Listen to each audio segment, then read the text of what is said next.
Good morning, everybody, and welcome to the Referrals meeting today. A Referrals meeting is made up of members of both committees, A and B. Gives us more opportunity to have more views. My name's Cathy Guthrie and I'm the chairman today. May I first of all remind you of some domestic arrangements. Toilets are situated outside the meeting room opposite the stairs. Can I just ask, can you hear me? Oh dear. That's unusual for me. Cold water is also available in the breakout area outside the meeting room. Is that better? Thank you. If the fire alarm should sound, please leave the meeting room by following the fire exit signs and meet on the Ipswich Town Football Club training pitch. Do not re-enter the building until you are told it is safe to do so. Please switch off mobile phones or turn them to silent, and I will have to do that shortly. I would like to remind everyone present that this meeting will be broadcast live to the internet and will be capable of repeated viewing, and I am advised that the sound is working when it wasn't the other day, so hopefully everything should be working today. The whole of the meeting will be filmed except where there are confidential or exempt items. If you make a representation to the meeting, you will be deemed by the Council to have consented to being filmed and to the possible use of those images and sound recordings for webcasting and training purposes. The Council, members of the public and press may record, film or photograph or broadcast this meeting when the public and press are not lawfully excluded. Finally, can members and officers please ensure that you press the microphone for speaking and turned off when you have finished. So make the introductions now. On my left, we have Ian Dupre, our legal advisor. We have Philip Isbell, who's our, what's the correct term? Chief Planning Officer. I like to give him all sorts of names, but that's one of them. Chief Planning Officer, and that's fine, there's me. And then we have Rob Carmichael, our officer, and we then have Joe, who will be presenting the case, and we have Henriette, who will be driving the internet. We have ladies and gentlemen sitting to my left, of which are from different consultees, Suffolk County Council Planning and Infrastructure. We have Neil McManus, and to his third right, left, we have Peter Freer, and in the middle we have Peter Mumford, Schools and Infrastructure. Sam Harvey is down here from Highways, and we have Christine Thurlow sitting over at the back there, SIL and 106, and we've got Tom Barker, Director of the Mid-Suffolk and Planning. We have your good selves who are sitting in the public area, of which some of you may have elected to speak. You would have 3 minutes, which we have here. We also have one little lone person sat here who's the ward member. She can speak but not vote. But most importantly, we have the elected members who are of our committee who will debate and decide the outcome today. So without further ado, can we move on to the agenda, please? Apologies for absence and substitutions. Thank you, Chair. We have apologies from Councillor Humphreys, Councillor Mansell, Councillor Mayer and Councillor Norris. Thank you. To receive any declarations of pecuniary or non-pecuniary interest by members, Councillor Muller and Councillor Eburn. Sorry, you were second. Thank you, Chair. I'm the Vice Chair of the Stowmarket Town Council Planning Committee. Thank you. Rachel, Councillor Eburn. Thank you, Chair. It's a Hopkins Homes development, and my brother used to work for Hopkins Homes but doesn't anymore. Thank you very much for that. Declarations of lobbying. Yes, I think we've all received something. Thank you. Could I, with your permission, just comment on that? Not only was I lobbied by a letter, I then got a phone call to see if I'd received the letter and opened the letter. I think that's a step too far. I don't think the applicant should be calling members at home on top of sending letters, so I just want to formally lodge that I think that's unsatisfactory. I think that's a very fair point, thank you. And our legal advisor, we can log that, can we? Sorry, Councillor Hicks, that was the applicant, not an objector. You're right, just to be absolutely clear. Thank you. Declarations of personal site visits? No. May we have confirmation of minutes of the meeting? So just to let members know, with regards to the minutes, due to the turnaround time between the last meeting, the shortness of, as members will be aware of, the calling of this meeting, and own personal illness from my part, I'm afraid the minutes weren't available to bring forward to the committee today. So apologies, but they will be here on the 31st, which is our next set for the referrals date. Noted, thank you. To receive notification of petitions in accordance with the Council's petition scheme. None received, Chair. Thank you. And the schedule of planning applications is the one that we have starting on page 11, and we have Joe who will be presenting this case today. Just before we start, I think Mr Isbell just wanted to give us a few extra bits of information. Thank you. Thank you, Chairman. Yes, just to, it's not in late papers. I received an email yesterday at 4 o'clock from Joe Churchill MP, and I think it's appropriate for me to read that out verbatim so that you have that. And that email concerns this meeting. It says, "Dear Philip, I would like, before the planning meeting at 9:30 a.m. tomorrow morning, to make you aware of the strong feeling about the Hopkins Homes development of 300 houses in Woolpit.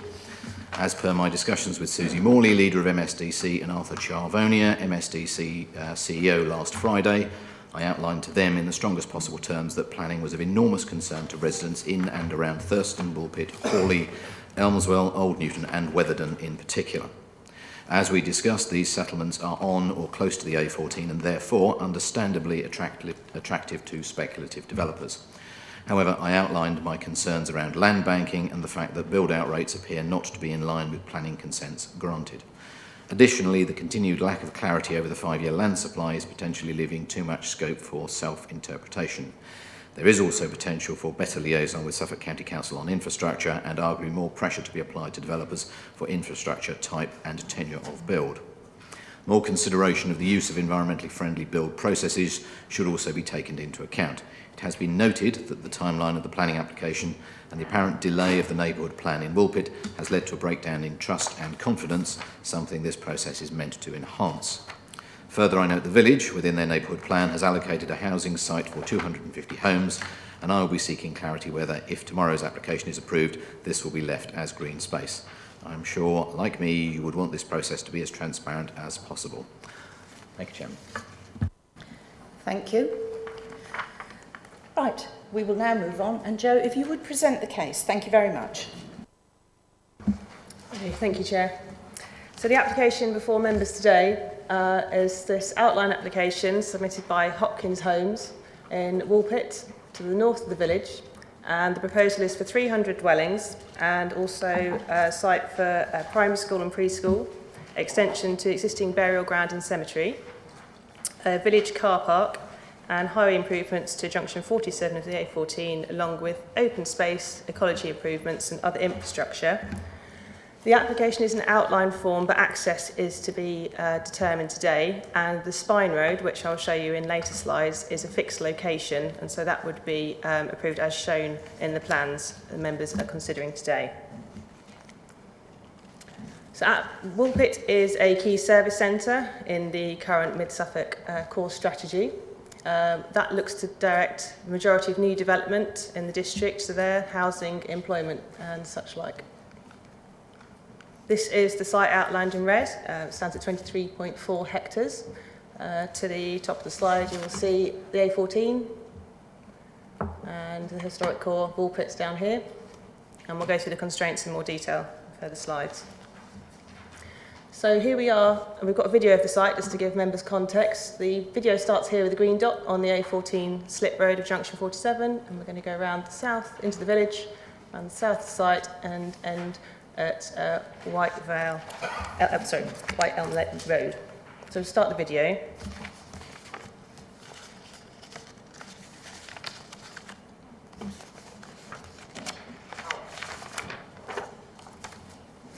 Okay, so as we just come off the A14, members will note as we get to the end of the slip road, we get to the T-junction to turn left into Woolpit, and you'll be able to see St Mary's Church in the distance. There we go, the spire just there. Oops, sorry, I can't keep up with the video. There it is. And so now we're just heading down the side of this slide here, past existing commercial uses on the left of the slide. So we have Gold Star Transport on the left. And then just go a little way into the village. Sorry, this video, we can't speed it up, but we just want to make sure members have a full appreciation of all the site. And we've got the community centre on the right there, and the cricket pavilions, a cricket pitch we've just gone past. And we're just heading down to the junction with Church Street, which the video will turn right into shortly. I think one thing to point out back at the early part of the slide as well was the vegetation, the significant screening of the site. We will look at that further in photos as well, just so you can see that as a still rather than the video. So here we are turning into Church Street and going to the historic core of Woolpit, that service station aside. As we go down St Mary's Church, Grade 1 listed building, just comes into view there. That is one of the key heritage assets, which I'll explain later in the presentation, the impact of the development on that heritage asset.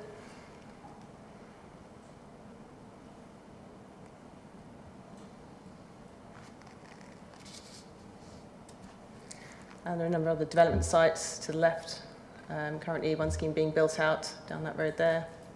And again, I'll have another slide just to show the existing context of planning applications in Woolpit, so members can see that wider context as well.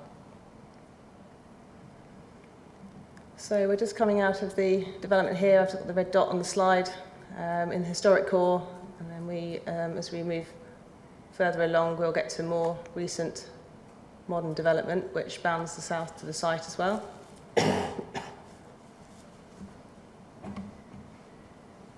And the site will start to be visible on the right here now. And so you get views across the site just here. And on the left is Wright's Way, which will be the access, one of the access roundabout points. I'll show you a more detailed plan shortly of that. And we'll just work our way around, turn right up White Elm Road here, and just go to the top of this point here. And just on the left there of that slide was Woolpit Business Centre. That's one that I'll mention later in the presentation as well. So here we've got development on the left of White Elm Lane, some intermittent vegetation on the right-hand side, and the development site here on the right.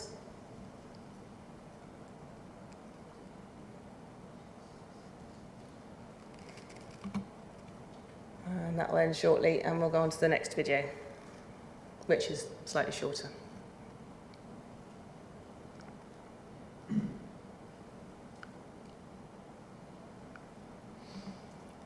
Okay, so this video here comes from, starts on Church Street and then turns right down Rectory Lane and goes up to the community centre, which is near the south of the application site. So again, we've got St Mary's Church in the distance there.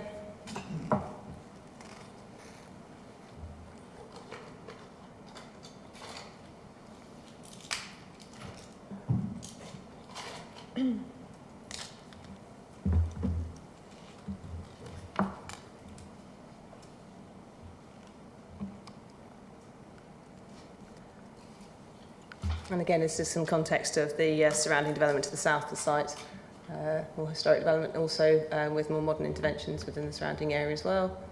And here we have the car park with the community centre, which is filmed on a very busy day. Okay. This next video starts here at Rectory Lane and then comes back down the other way. So I'll just quickly play that one just to show the view from the other direction, so you can really get an appreciation of what's to the south of the application site. And I will show you on a later slide the extent of the conservation area, which we're currently going through as well.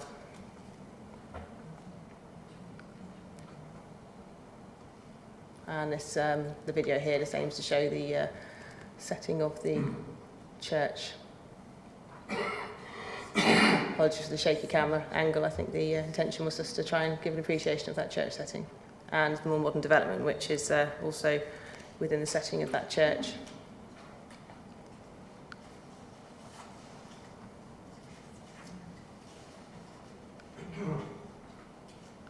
Okay. And then lastly, we're going to have a video the opposite way around, just so we can see the development site from White Elm Lane and then up to the junction at the A40, the junction 47 at the A14. So again, I will show you photos of this site more clearly so you can see St Mary's Church within the context of the development site. Because I appreciate obviously the video is a little bit difficult to see that, but I'll come to those photos shortly.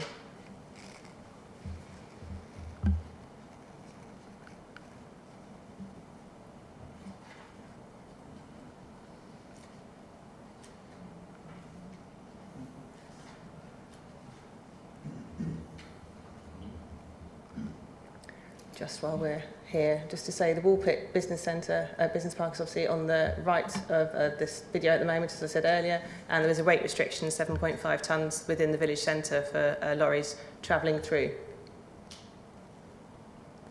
So here we have the application site on the left, vegetation shown there, the location of the access to the south of the site, which I'll show you on the later slide.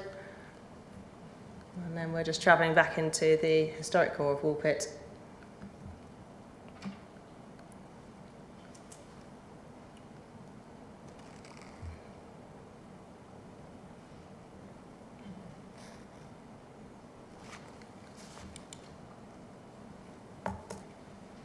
There's no way of speeding on these videos, is there?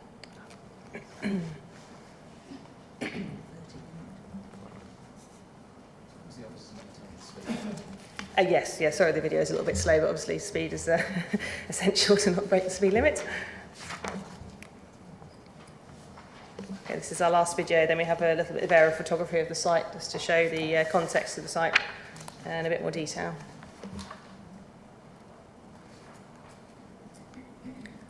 Probably important to point out at this point, you'll see the road is narrow here, we have parking on the road, there is the weight limit restriction within Woolpit, but obviously traffic from the business centre that's under 7.5 tonnes could use this route through the village, and I'll come on to that later with this proposed spine road and the timing of the delivery of that spine road.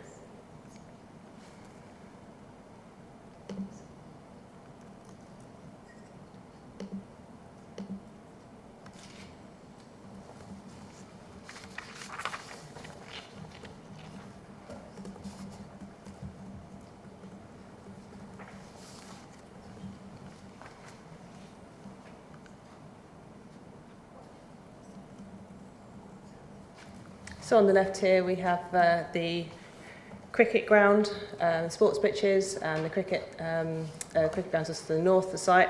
That directly adjoins the application site, and I'll show you the proposals, how that relates to the application site shortly. And again, just to point out the vegetation, even in winter here, you can see there's quite significant vegetation lines along the site, and I will show you plans of the hedgerows to be retained and the landscaping proposed shortly. So here we are, just coming back up to the employment areas on the right. And we're about to come up to the T-junction where traffic travelling westbound on the A14 comes into Woolpit. And this video will end just as we get to the bridge of the A14 where you need to access it to travel eastbound.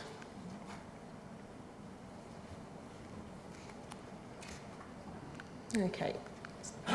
Right, so here is a video of the site that we're going to go into, some aerial photography. We've got the A14, junction 47, that T-junction there. Application site's just off the plan, but if we just start the video, we'll hopefully fly in. Here's the cricket pitch here, and here's the application site, the green field, and the video will move around the site and then focus on St Mary's Church shortly, so you can see that context. So it's the entirety of this slightly more green field as opposed to the yellow field. So that's showing White Elm Road. And now we're just going to zoom into the St Mary's Church.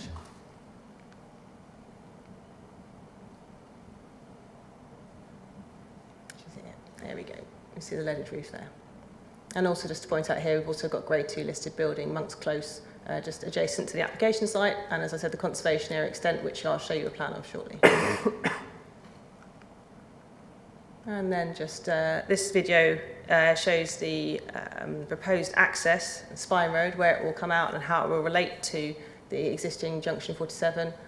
It will appear on the slide shortly, which when I show you the proposals hopefully will make sense. This is the proposed roundabout at this junction to replace the existing T-junction, and that offshoot there is the spine road into the application site. So when I show you the plans, hopefully that will come alive and make sense. So just to show the heritage assets now of the scheme, we have several listed buildings and a conservation area that we need to have regard to. So church here is outlined in white, just come up here. And within that setting of the church, there are a number of existing buildings. These aren't all listed, these are just pointing out where the existing buildings are. I pointed out grade 2 Monk's Close building here. These are not all listed. And it just shows significant intervening vegetation, that's what the yellow shows. And then the extent of the site that's in the conservation area is just shown in that brown and white hatched area there. That's the conservation area boundary, and obviously it comes down across the historic core. I'll show you the full extent later, but that's the only part of the site that is in the conservation area. So to show some constraints, the site is a little bit more detailed. We've got the site here, outlined in orange, hatched in pink. And then just to point out also the conservation area is shown in purple. So just to the south of where I'm hovering the red dot, and obviously around the village. Above the red dot I'm hovering now is Monk's Close, I pointed out. Grade 2 listed building, and the grade 1 is the church just there. And also just to point out, we've got the grade 2 listed church in Elmswell. I'll show you a photo of that across the site shortly as well. Sorry, just there. So this is the application site. We'll show the proposal shortly, obviously excluding the cricket ground, which is just where I'm hovering now.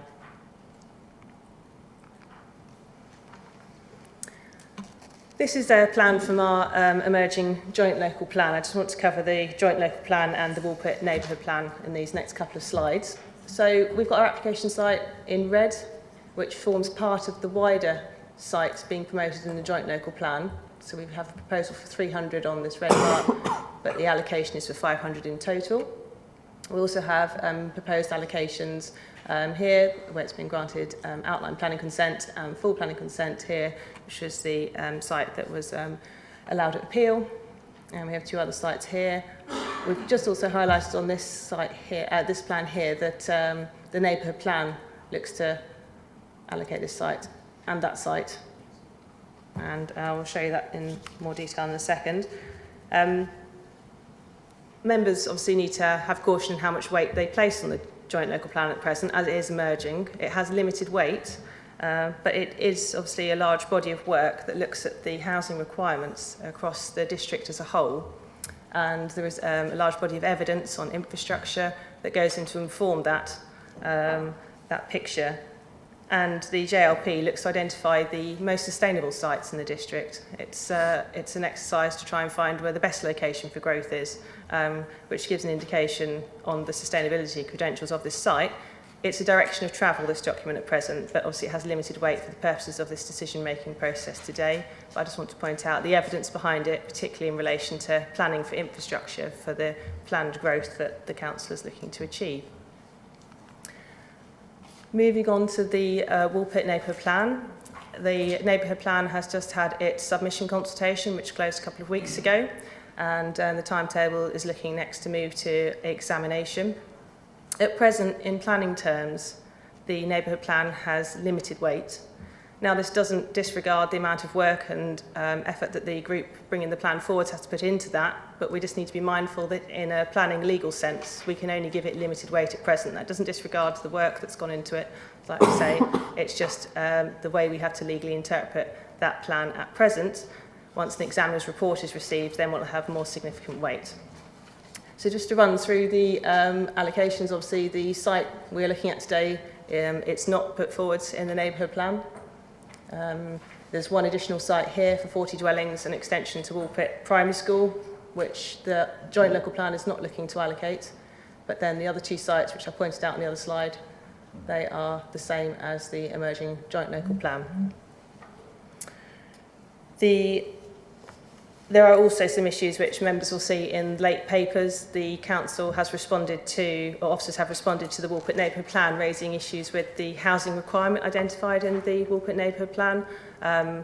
Obviously, there's a discrepancy. The joint local plan looks to allocate more housing than the Woolpit neighbourhood plan, and that is a matter that has been raised to the Woolpit neighbourhood plan group.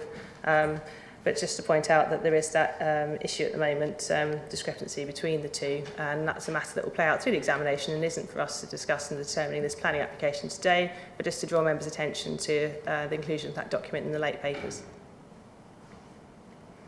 So just to give the context of the wider area, and then we'll get into the details of the proposal before members today. Here we have the site, A14, notable feature, winds the landscape, and Elmswell to the north-east of the site.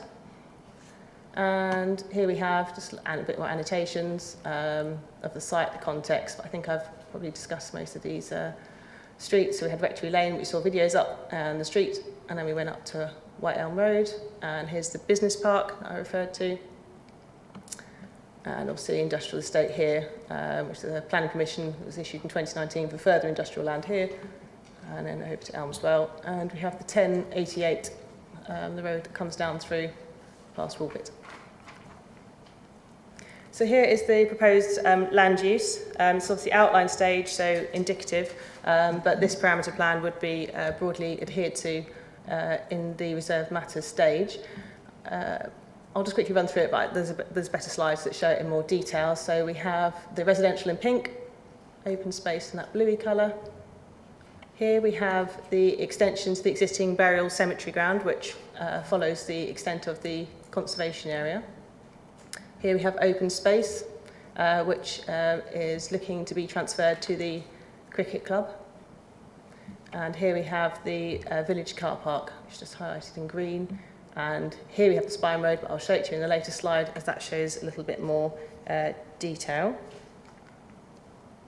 And that's just the indicative illustrative master plan, just to demonstrate that 300 dwellings could be accommodated on the site with all the other land take requirements, such as sustainable drainage features.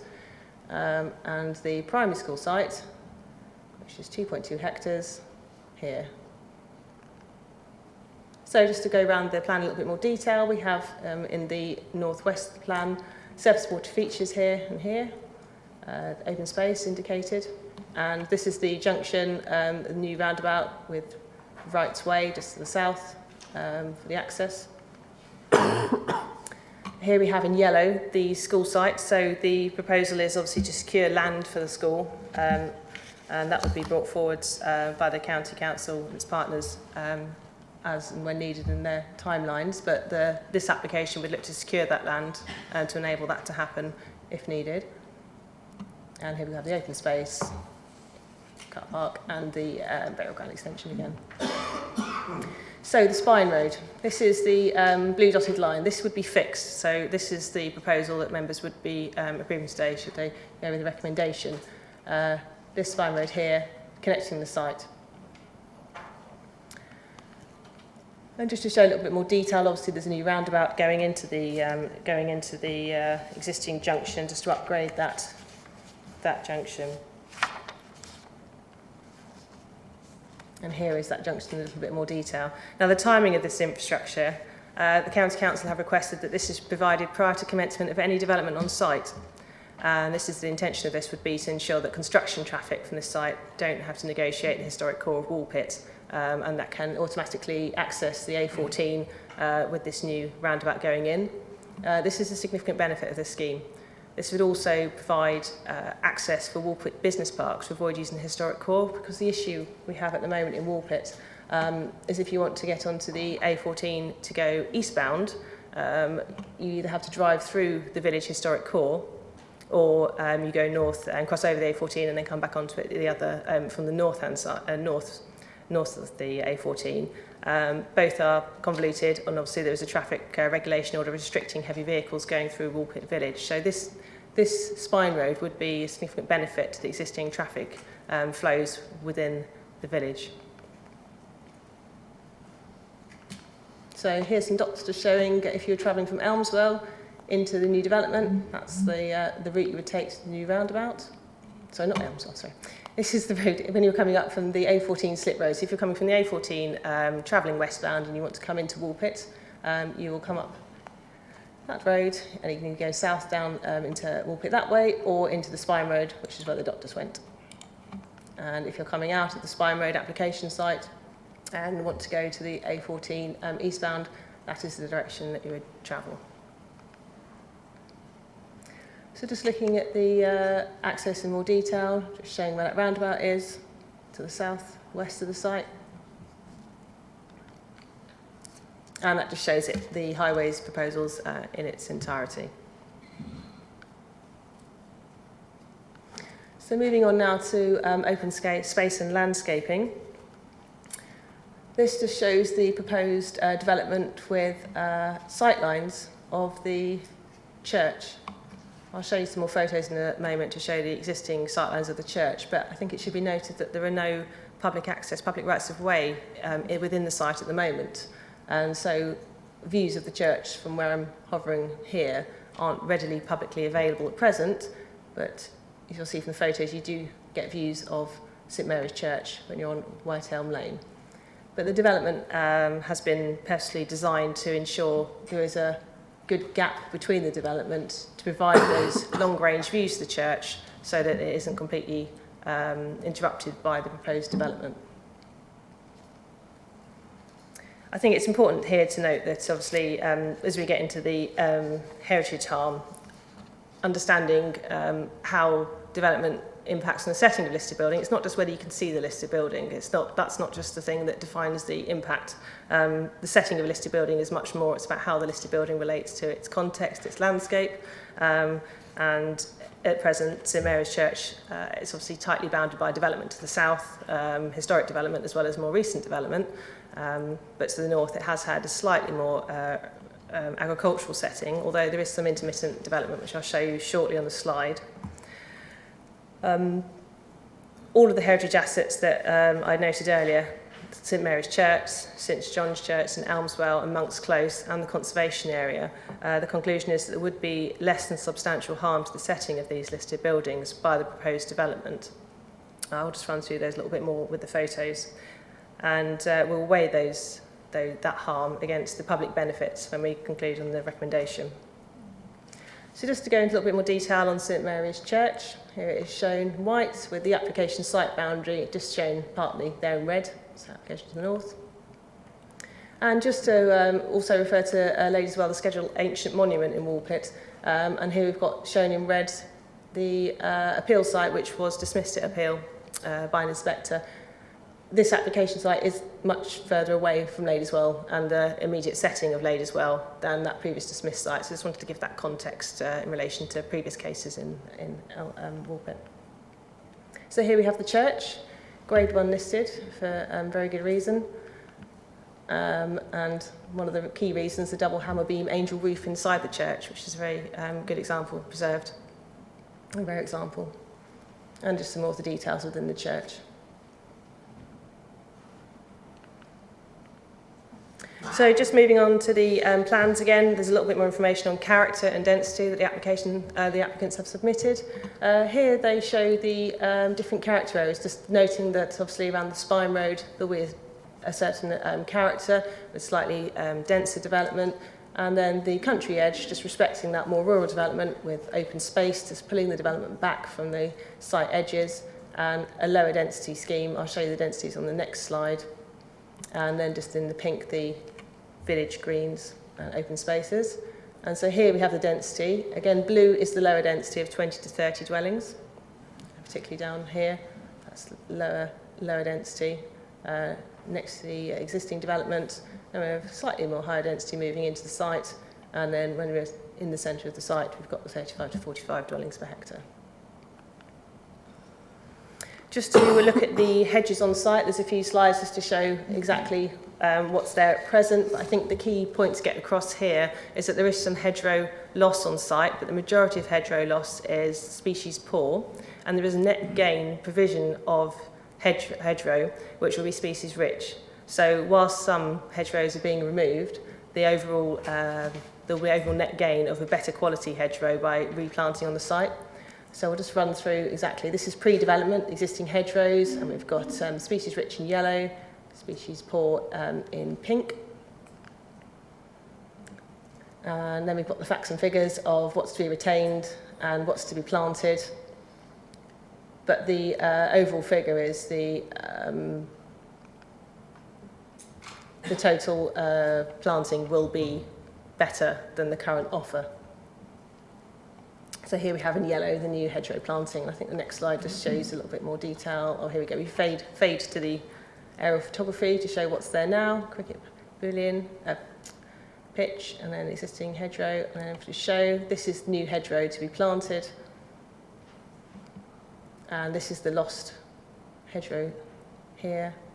But overall, new hedgerow planting exceeds the loss, and there will be a better gain in the diversity of species that are planted on the site. So there's a suite of biodiversity measures as well to support the impacts to ensure we have biodiversity net gain, which is our requirement under the National Planning Policy Framework. And this slide just shows the Great Crested Newt protection area. This area up here is not proposed to be developed. It's a landscape buffer and ecology protection area which will be managed in perpetuity to ensure that creates that habitat and provides that space for wildlife. This slide here, sorry, it's a lot of words, but I just wanted to go into some of the details of the information the applicants have provided on sustainability measures. They have provided a fair amount of information which will help inform any renewable sustainability strategy, which is usually subject to condition on outline schemes, but it just gives an indication of what the developer has done on other schemes and what they routinely do to help meet the requirements for sustainability. And it is good to see that detail at this stage. Well, that also will help inform the reserve matters and the any final condition details that we have. So we're looking at reduced carbon dioxide emissions by the fabric of the building, the air tightness, using A-rated materials to make sure, making sure they are sourced responsibly, to reduce the environmental impact of the actual construction build. There's a commitment to no UPVC windows on site, only timber, and then technologies to try and reduce use of fossil fuels, all the different renewable energy sources that can be used here, and then also site waste management plan to make sure that reuse and recycling of any waste from the site to try and reduce its impact to the construction process. So that would be secured by condition, but it's just important to note that the developers have given a good indication of what they intend to do at this stage. Here we have some indicative street scenes. Obviously the layout is entirely for discussion. There are some fixed parameters such as the open space, the school site that needs to be maintained, but the applicants have given some potential street scenes. This one at the top left hand corner, I should have marked up the plan. It's just this street scene where I'm hovering the red point at the moment. So it's just showing that landscape-led kind of having the space to allow for landscaping within the scheme, which is one positive of the scheme. There is a good amount of space to make sure we can plan in a good amount of landscaping to soften the appearance of the development. And here is an example of the open space planting and how the development would relate to that. So I think the key thing to note really is that there is space for landscaping, which is a key thing you need to ensure at this stage to make sure you get a good quality outcome at the reserve matters. So now we're going to go to the photos. We've got the photo points to shown in yellow here. So we're at the top of the application site, looking towards the remainder of the proposed emerging site allocation. Here we are looking across the top of the site. And then looking down White Elm Road. And then looking up the site with White Elm Road on the left-hand side. And then panning across the site, looking at, we're currently looking at the landscape existing buffer that goes across the site here. So you can't see too much into the proposed development site from this point. Here I've just annotated as we look across the site. So we're looking across towards the A14, but you can just see, you can't see it very well on this slide, but you can see the tower of the Grade 2 star, St John's Church in Elmswell, so just pointed that one out there. So you do see this development site in the context of that, which is one of the reasons that it's identified there's less than substantial harm to this, the setting of that asset, but it is only less than substantial harm given there is quite a degree of separation from that church to this site. So now we're just looking across towards the landscaping belt in the centre of the site. And here we've just got the spire, which is a lot more visible, of St Mary's Church to the south of the site. Here we're looking up where the landscaping buffer and Great Crested Newt protection area will be. And again, just looking across it here. And this is a view from the A14 just to demonstrate the difference in land levels and vegetation when you're looking across to the site. And here we are looking over at the site at the top of the wider site allocation, not our application site, when you're on the A14 overbridge. Here we have the slip road from the A14 and the proposed roundabout marked on. And that shows where the spine road would be going round into the site. And just in the distance there, you can see St Mary's church spire just there. And that is visible as you come down the site here. I think it's key to point out here, this land here is obviously not part of the application site as the existing cricket ground. And then there is that buffer of land which is going to be transferred to the cricket club just here. And there's quite a lot of intervening landscaping before you get to the proposed development. And so here we are just looking in the opposite direction where the proposed roundabout and spine road access would be. This is a view, obviously you would rarely have this because this is looking out the back of a car, but you can see the church spire there. But as you arrive at that junction there, you can clearly see the church spire, St Mary's Church, and the application site just across the way there. Obviously we have the cricket ground and, like I said before, that's land to be transferred to the cricket ground, which acts as a bit of a buffer to not interrupt the setting of the church from this view. And now we're just looking at the development. Obviously, I'll rattle through these because we've seen the videos of the site. I think we've seen the street in quite a lot of detail in this presentation already. Here we are looking across the site from White Elm Lane, and again you just see that church spire in the context of the site, which is why we've come to the conclusion that there would be less than substantial harm to the setting of the church. I think it's important to note that there is that intervening development, both listed building and more recent development, that already sits within the setting of the church. It's not a fully open agricultural setting, but obviously the wider development site is much larger than that intervening development just down here, but we concluded that this leads to less than substantial harm to the setting of the church. So just looking at down Rectory Lane, back towards Woolpit, application site on our right behind us. And that concludes the photos. So now just to run through the Section 106 requirements, and then we'll get to the recommendation and the balance that officers have come to on this site. Here we have all the matters that will be secured through the Section 106.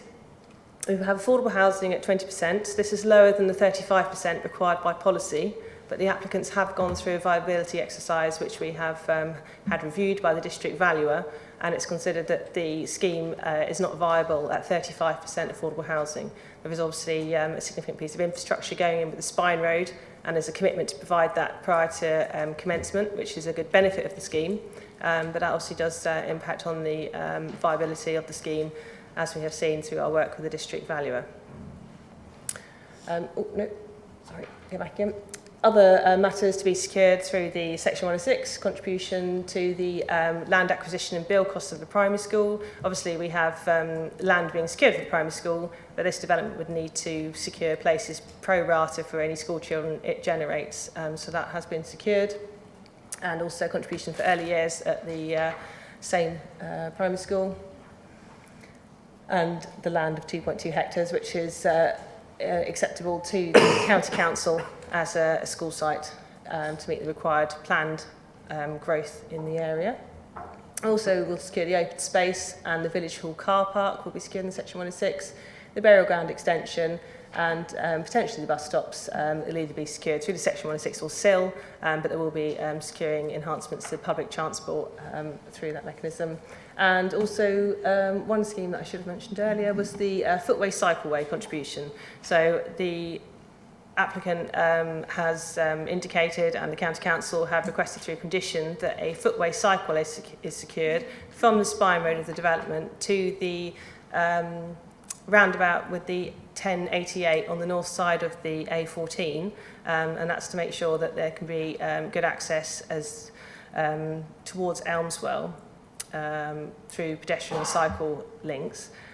It doesn't transfer, it doesn't run all the way along the road into Elmswell, but there is a wider plan within the infrastructure delivery plan that the council has to divert funds to the provision of cycle footways to connect Woolpit and Elmswell, and this scheme contributes towards it, so it's a piece towards that. And obviously we need to make sure that schemes mitigate their own impacts. We can't ask them to solve wider issues within the Fuller area, and it's considered that this provision is acceptable and the applicants are committed to delivering it. So to move on to the recommendation, photos, I think it's key to point out to members that there is heritage harm with this proposed development, but this is considered to be less than substantial harm to the heritage assets listed, which directs us then to look to see whether the public benefits outweigh that harm.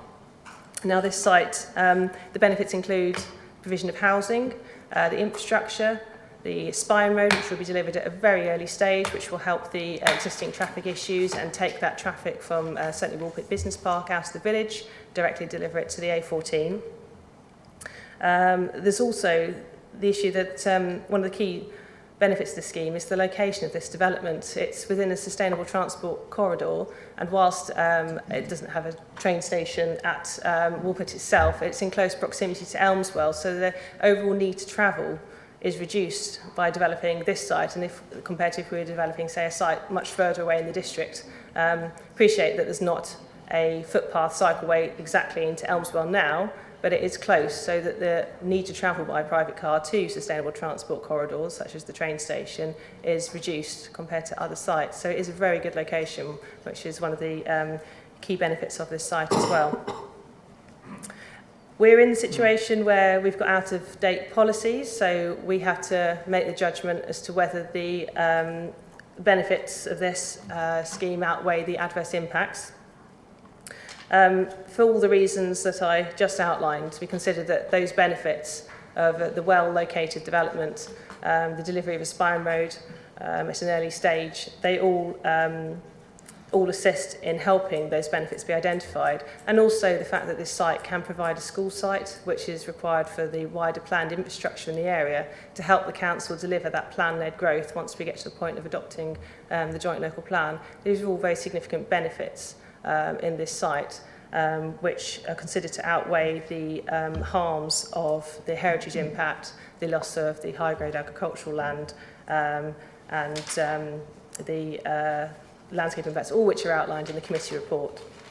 So all other matters, such as surface water ecology, as outlined in the report, are all considered to be acceptable, and it's considered that the benefits of the scheme outweigh the harms identified. I think I just want to say one final thing about the joint local plan and the neighbourhood plan. Obviously, both have limited weight at present, but I'd just like to focus members' minds on the evidence base that has gone behind the emerging joint local plan in finding this a sustainable location for growth compared to all the other sites that are being promoted through the joint local plan at present. I think that's just, we can't place weight in the joint local plan at present, but it is an indication of the direction of travel of how to achieve our growth requirements in the most sustainable way. So we had 69 objections to this scheme, just to draw members' attention to that, but we consider that this is a scheme that should be approved for the reasons outlined in the recommendation and page 40 of the committee report. Thank you, Chair. Thank you very much. I think that gave us a very good run round. Before I go to ask members if they have any questions, I've just jotted down 3. I'm sure there are plenty more. But what was the time of the day of the video? Do we know that? No, All I right, didn't take the okay. video. It was during working hours on a weekday, that's all I know. Working hours. And the schools, that, they're talking about giving schools. Will the expansion go ahead at the current primary school? It's open to options at the moment. The county have 2 options. They could either expand the existing Woolpit primary school.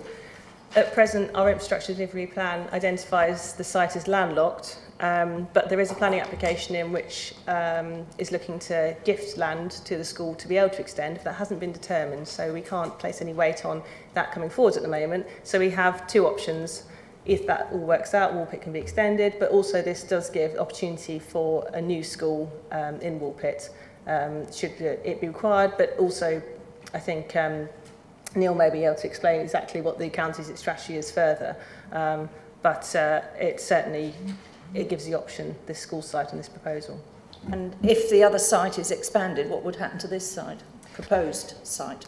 I don't think it's not certain at present what would happen because obviously we don't know. But I think the planning application we would look to have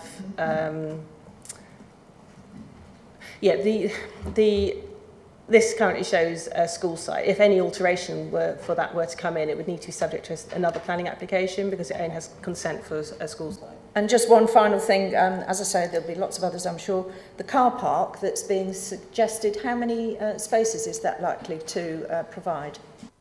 It's quite indicative at present, but we have asked the applicants to demonstrate what could be, and I think around 20 cars is what's shown at the moment on the indicative plans. Yeah. So, sorry about that, members, before I forgot everything. Councillor Matheson, but then if members have it, we can come down the line. So, does Councillor Warboys have any questions? It's wrong button, sorry. I was going to sort of just ask for a little clarification on the options for the schools. Yeah, to my mind, the rationale of having Elmswell its own local school and Woolpit with its own local school, rather than having one large school at Woolpit, which will necessitate people travelling from Elmswell to Woolpit. Surely having two, there's a preferred option here, isn't there? Shall we ask Neil to sort of give us Neil? Hello? Can we get you to give us some sort of response to that, being the expert in that, please? Thank you, Chairman. I've got to my left Pete Mumford, who works in the school's infrastructure team. But in summary, the broad strategy for Elmswell and Woolpit is to expand Elmswell Primary School from 315 places to 420 places. So we can do that on the existing site. As Joe said for Woolpit, the current school has actually quite a bit of surplus spaces at the moment, so clearly we would look to fill that up with any new children from the development. But then the school site from this scheme would give us the opportunity to consider what our options are. Now, one option may be to further expand Woolpit Primary School, the existing school. But having said that, the expansion costs are extremely expensive. So we're talking probably about double the cost of a normal expansion project. So we're talking about potentially over £4 million to expand the current school. So the option then may be that it'd be far more sensible to deliver a new school that would then deal with pupils from Woolpit, but also could deal with some children from Elmswell. Because in broad terms, to have two new small schools, one in Elmswell and one in Woolpit, we just don't feel would be viable in terms of educational good curriculum activities like. So we feel that we keep two existing schools and possibly have one new school that would then deal with the growth from Elmswell and Woolpit. But as I say, this is an option. If there isn't a need for a new primary school, then the County Council clearly wouldn't deliver a new school. We would, the land here is for the option, and in answer to the Chair's comment about the length of the option, we would normally secure the education site for up to 10 years after the last dwelling occupation. Right, I think that was very clear. Thank you very much. Councillor Matheson, and have you finished with that, Councillor Warboys? I think that was a very fulsome reply. Yes, I think so. Thank you. Thank you, Councillor Warboys. Councillor Matheson, you yeah, have a question? if we could go to slide 37, that related to the basically to energy, and there are a number of attractive items on the shopping list there. Now, I noticed that our consultee, internal consultee, was concerned that I think the design and access statement or something had offered these as possibilities, and in particular a 10% improvement, presumably over Part L.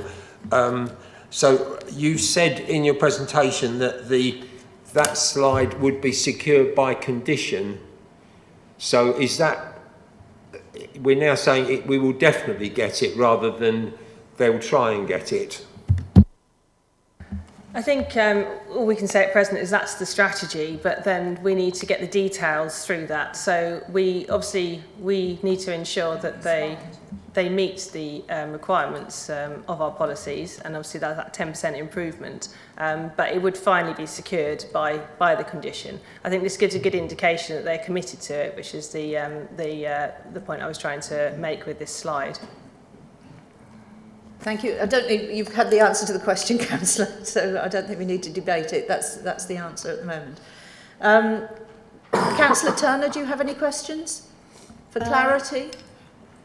Yes, obviously 300 houses, and that probably equates to, 1,000 more people. How's that going to impact on the health facilities, taking into account Thurston's development as well? Because I know it's under pressure as it is. Is it going to be developed? Yes, the health for this site is it's been considered in the infrastructure delivery plan, obviously as an emerging allocation, and the NHS, the CCG, would make requests through community infrastructure levy contributions to help meet that requirement for healthcare.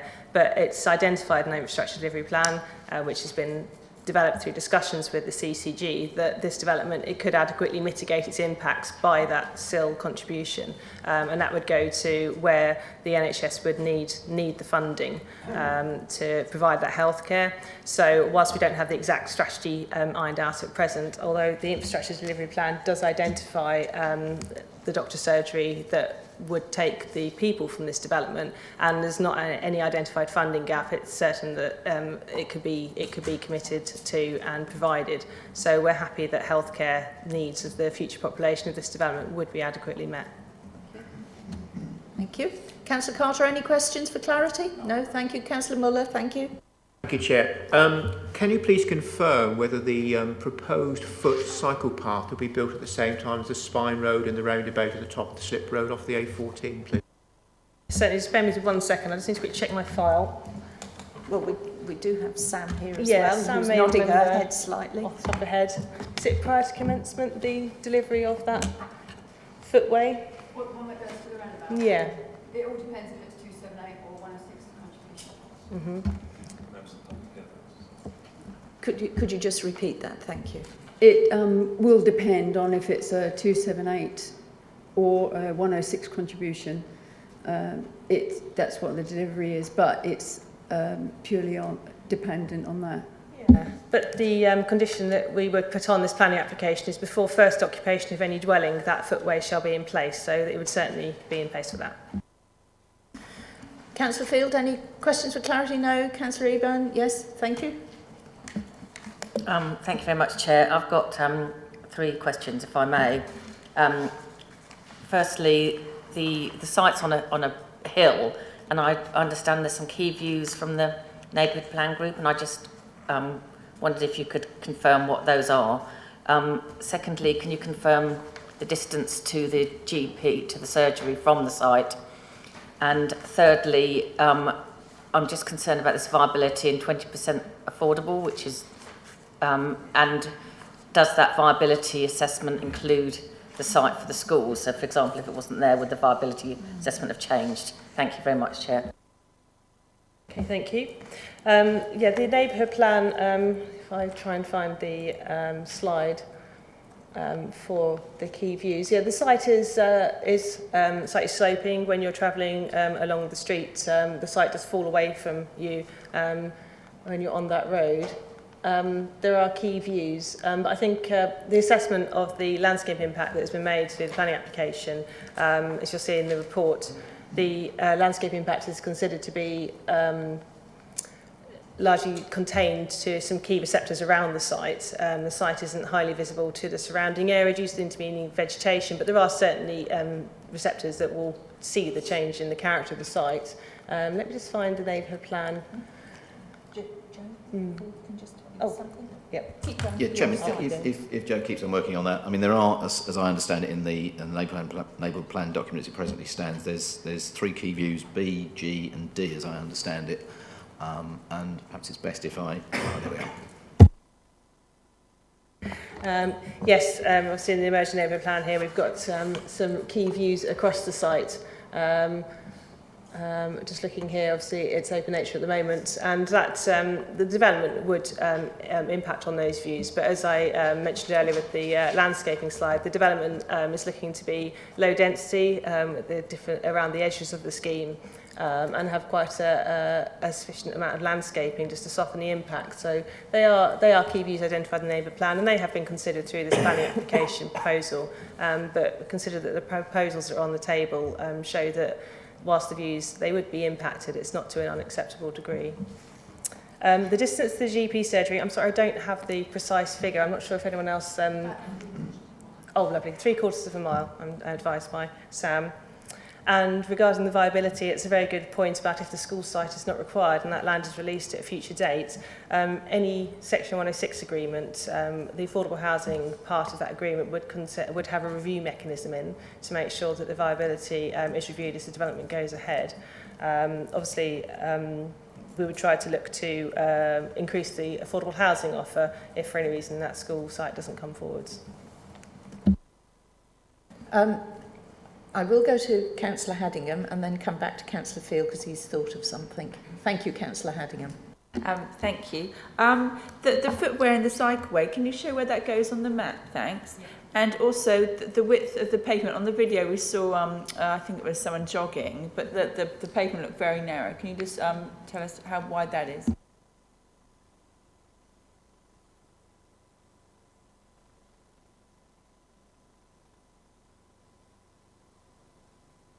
Sorry, wider infrastructure picture. Just trying to see which plan best shows it. It's basically the footway is from this roundabout here to the roundabout over the other side of the A14. I'm not sure I've got a better slide of it than that at present. Is that sufficient to help with the location, or do you want me to find? Okay, fine. Yeah, the pavement. The application site, I'm just wondering if it's useful just to go into... Obviously, the pavement was along here. That's where we saw some running on that narrow pavement. Obviously, the application site, there's hedgerow to be retained and removed along here, but it can have footways within the development site. I don't have the precise specification as to what's happening to that exact footway there, but there will also be opportunities within the reserve matter stage to ensure that there is footways through the landscaped areas to make sure that people can move through along this boundary of the site. So whilst I don't have the exact pavement size at present, I think there is scope to improve kind of the pedestrian accessibility along there as we go through the reserve matter stage. That's something we'd try to achieve through good design of those reserve matters and make sure the pedestrians can move around the site effectively. Thank you for that. Councillor Field, we'll just come back to you and then go on the top row. Thank you. Just the issue of you're showing us land use or proposed land use areas and various layouts, including some street scenes, but it's entirely an issue of indicative layout, so none of that may come to fruition at all. I wonder what sort of weight I should place on that. Yeah, I think the intention of showing those indicative street scenes was just to show that the landscaping element is possible because a good amount of space has been provided for in the master plan for that landscaping. I think obviously, yeah, the street scenes aren't set in stone, which is why I didn't show exactly where the street scenes all were in the development, because that's no certainty they'll come forwards. But it's also just to give a flavour of the kind of the landscaping, the softening of the appearance of the development that can be achieved on this site, because that space is planned in for at this stage. So I should interpret that as it has pretty low weight because it's really just imagination. I think it's to give a flavour and to give assurances that we can achieve it at a later date. I think that's the point I'd like to make. Sorry, Chairman. Phil would like to just make I think the point of these things, you would not want to completely bind the hand of the circumstance so that your reserve matters were inflexible, and what I've seen done in other cases is to phrase a condition that the reserve matters should be in general conformity with these details. That gives you the flexibility to make sure something is workable if a constraint comes up, but also seeks to secure what the principles are and the direction of travel, if I can call it like that, is described within those. So it isn't a guarantee. I think bearing in mind that the reserve matters are for another day, that's something that can be imposed to give you comfort that this should, as far as possible, as far as reasonably possible, achieve what's set out today. Thank you. Councillor Gould, thank you. Thank you very much, Chair. My question concerns the letter in the table papers at page 13 from the Corporate Manager Strategic Planning to the Neighbourhood Plan Group at Woolpit, and in particular the penultimate paragraph where Mr Hobbs is expressing some anxiety, I suppose to use that word, about the ability of the neighbourhood plan to meet the housing requirement and the evidence base of the emerging joint local plan. I just wondered, and therefore, whether the plan would be able to meet the basic, the neighbourhood plan would be able to meet the basic conditions, which is fairly fundamental. I wondered if there'd been a response to that. Thank you. Chairman, yes. Yes, just to confirm, the Parish Council wrote yesterday to Paul Bryant, and obviously it's not a planning matter in the sense that it concerns this application. We've talked about weight already today. That response, effectively, if I can summarise, councillors and the Parish Council do not believe the submissions made by Mid-Suffolk District Council, Hopkins Homes and others have any validity. They say that the joint local plan is still in draft, has no status and will be subject to future change. And they go on to say that the joint local plan should have been based on the neighbourhood plan allocations. I think the simplest way of summarising this is that you have quite fundamental difference of opinion on that point. Yeah. Just to come a little bit more on the tension there. There is obviously tension at the present between the JLP and the neighbourhood plan, and that's something that will play out through the examination of the neighbourhood plan. It's not something that we can necessarily really get into today. But again, I just want to draw the point back to our emerging joint local plan looks at the district-wide needs for our housing requirement, and there's a large body of evidence behind that, and that's the difficulty that we have to play out. Where do we put the housing? But we're looking at the larger scale picture with the joint local plan, and I think that's obviously that tension that needs to be resolved. Councillor Casson, do you have any questions? Councillor Hicks. Thanks. Can I just talk about the roundabout? So, in the recommendation, can you just, it says details of roundabout, estate road and footpaths basically to follow. So, who builds the roundabout? Because roundabouts are notoriously expensive. If the roundabout comes up with unknown problems, can Hopkins Homes come back and change the affordable housing? Which is, I think there was a change in a different authority, something happened and they came back and changed the affordable later. So if the roundabout starts building on the first day, is the affordable absolutely set? So yeah, as we're looking to secure the roundabout by condition, it will be the developers who are currently delivering that through a Section 278 agreement. That's the current mechanism to deliver. They obviously will have worked up the cost of that roundabout and factor that into the viability appraisal, which I mentioned, touched on earlier. The Section 106 that secures the level of affordables that are identified, that would be signed and sealed and in place once the decision is issued, and then my understanding is that that couldn't be reviewed for a period of time after it is signed and sealed. I believe it's 5 years. So you'd be looking at the situation of it wouldn't really be possible to go back and try and reduce the affordable housing down due to costs of that roundabout unless they delay the whole project. But then we were looking at obviously time limits of implementing the consent and such like. So I would say it's less likely due to that fact that you can't review the Section 106 within 5 years. And being bullish instead of being negative, if house prices, which I read in the paper yesterday, are now booming, and we start seeing a take-off in house prices, and this is delivered over a period of years, is there any way we could increase the affordable housing because actually we find out that the viability is too negative?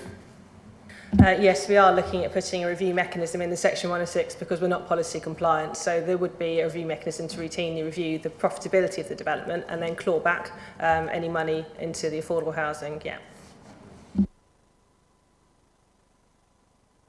That's fine. Thank you very much indeed, everybody. So now we will move on. And we, just to let you know, we have the parish council, an objector and the applicant agent, and we have one ward member and a statement by the other ward member. So could Mr. Geiler please come forward for the 3 minutes, please?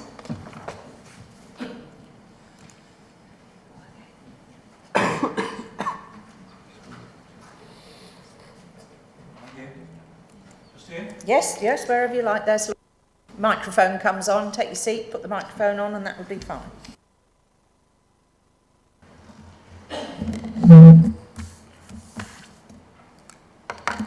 I'm John Geiler, Chairman of Woolpit Parish Council. Woolpit Parish Council and the people of Woolpit object strongly to this application. A 300-home site will overwhelm Woolpit, which will be turned from an iconic Suffolk village into a town. Its unique character will be destroyed. With some 900 houses in the village already, this site, together with others that have already been approved, would increase Woolpit's size by 50%. Although much of the traffic will head for the A14, many vehicles will still go into the already severely congested village centre and conservation area in order to access local shops, health centre, school and other facilities.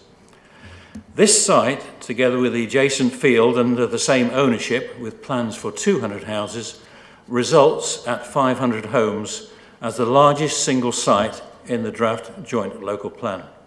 Inevitably, if you approve this application, the 200 home site will follow.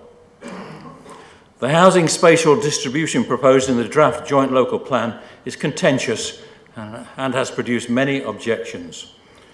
The housing spatial distribution may well therefore be changed. A decision on this application would preempt the very important debate about the joint local plan. A decision on this site should therefore wait until the JLP is a policy document.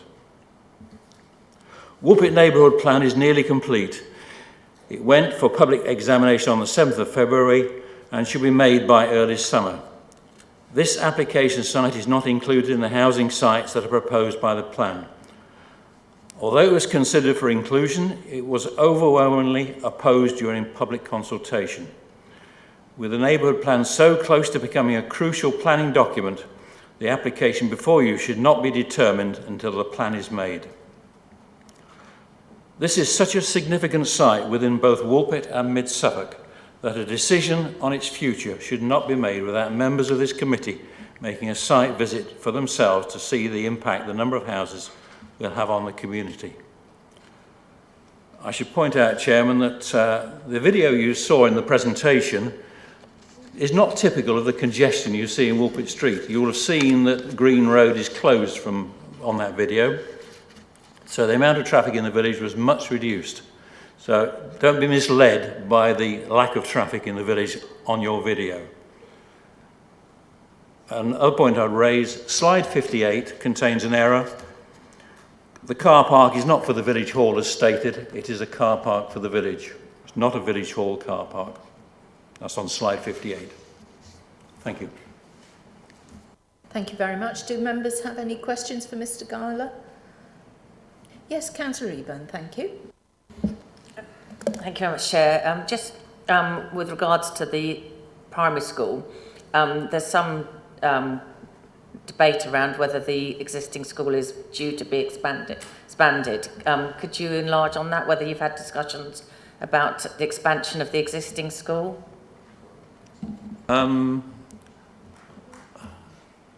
We do not support the idea of Elmswell children coming to Woolpit. Elmswell should have its own facilities for a school. To move children across is not correct. We would like to see initially the expansion of the existing school, but if that's not sufficient, then a new school is appropriate, but not for Elmswell children as well. That is not the way to deal with children from Elmswell. They should have their own facility. Thank you. Any further questioning? Thank you very much, Mr. Schuyler. If you'd like to... Oh, I beg your pardon. Sorry, John. I missed you. Thank you, Chair. Yeah, in your submission, paragraph 9, yeah, you mentioned Norton Wood, the view to Norton Wood. Does that have a designation of any kind? That might be for the officers or for yourself.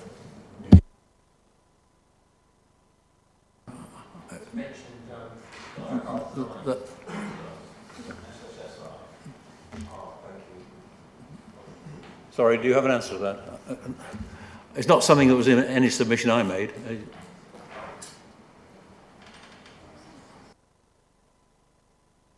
Yeah. Which wood are we relating it to and where is it located?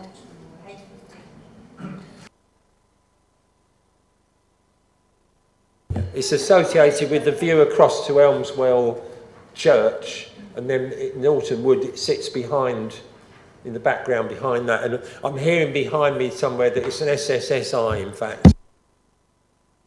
Yeah, but it is behind the Elmswell Church. Beyond. Yeah, beyond. Well beyond, yeah. Okay, thank you.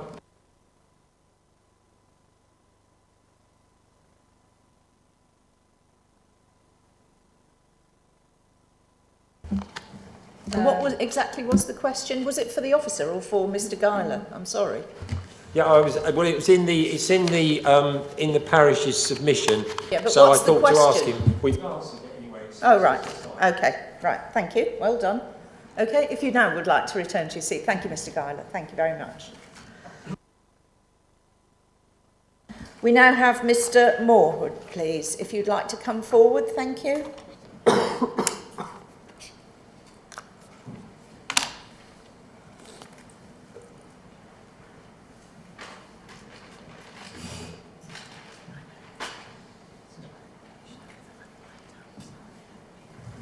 And if you'd like to press the button on, and then you have your 3 minutes. Thank you.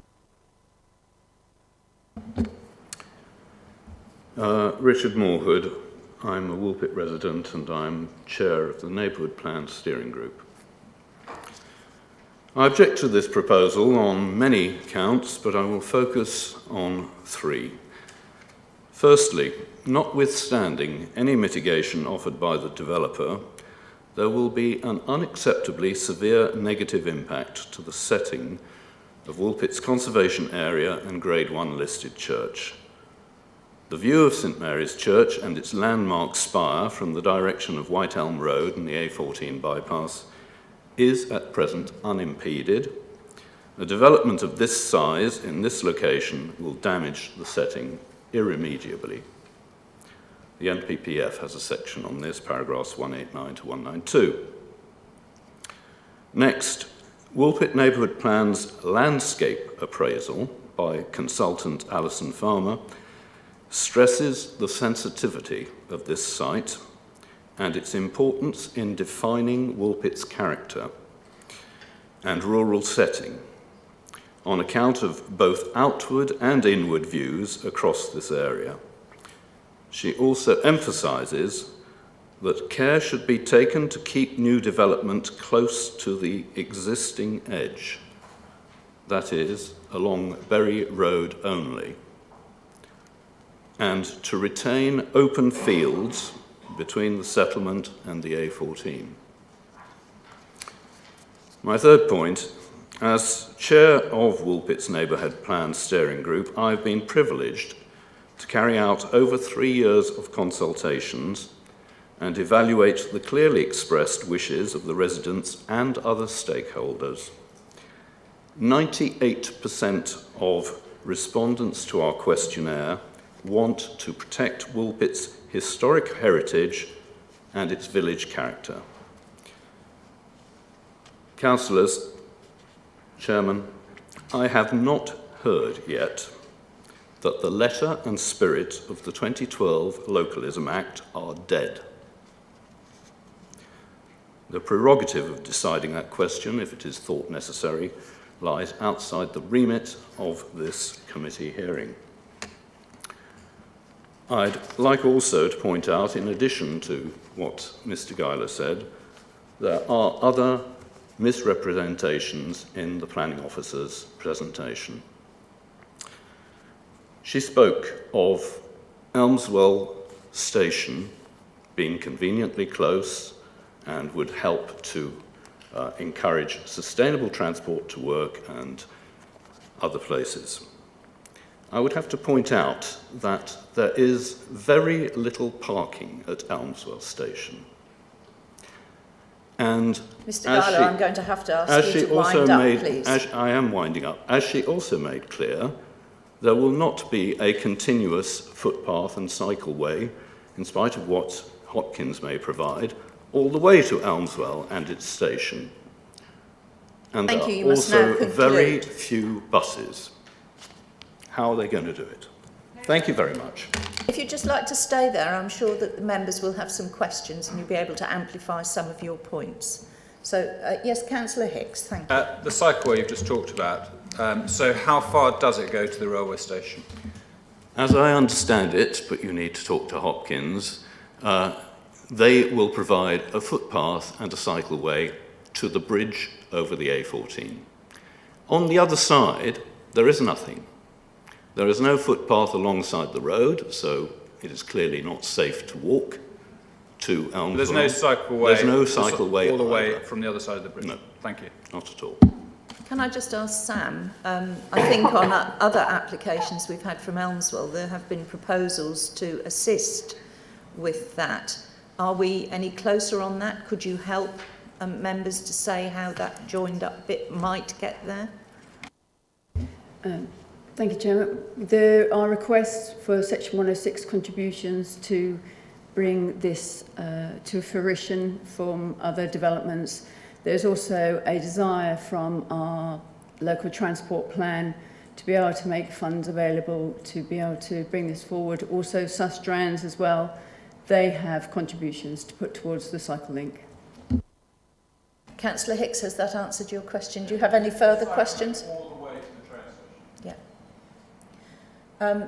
Councillor Matheson, thank you. Yeah, as Councillor Hicks has raised that again, I'd understood in the presentation that the path would be, by this development, the path would be provided as far as what I assumed was the roundabout, the other side of the A14 with the 1088 and Church Road roundabout, as far as that. But it's now sounding as if it's only as far as the bridge, which is a great deal less. Can Sam just expand on that?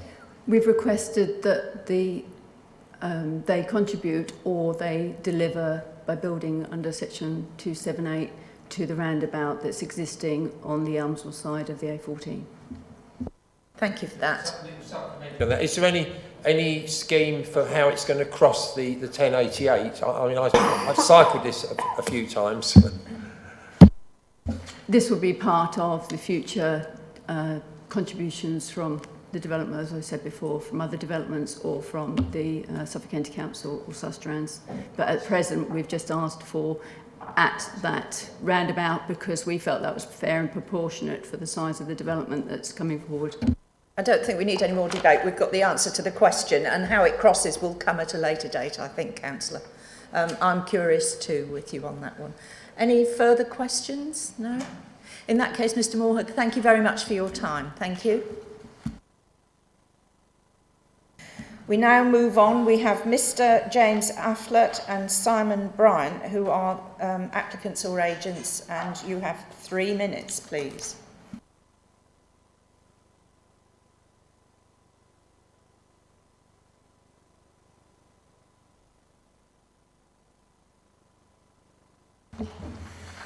Thank you, Chairman, for the opportunity to address the committee today. I am James Afflett from Bidwells, and beside me is Simon Bryan, Development Director at Hopkins Homes.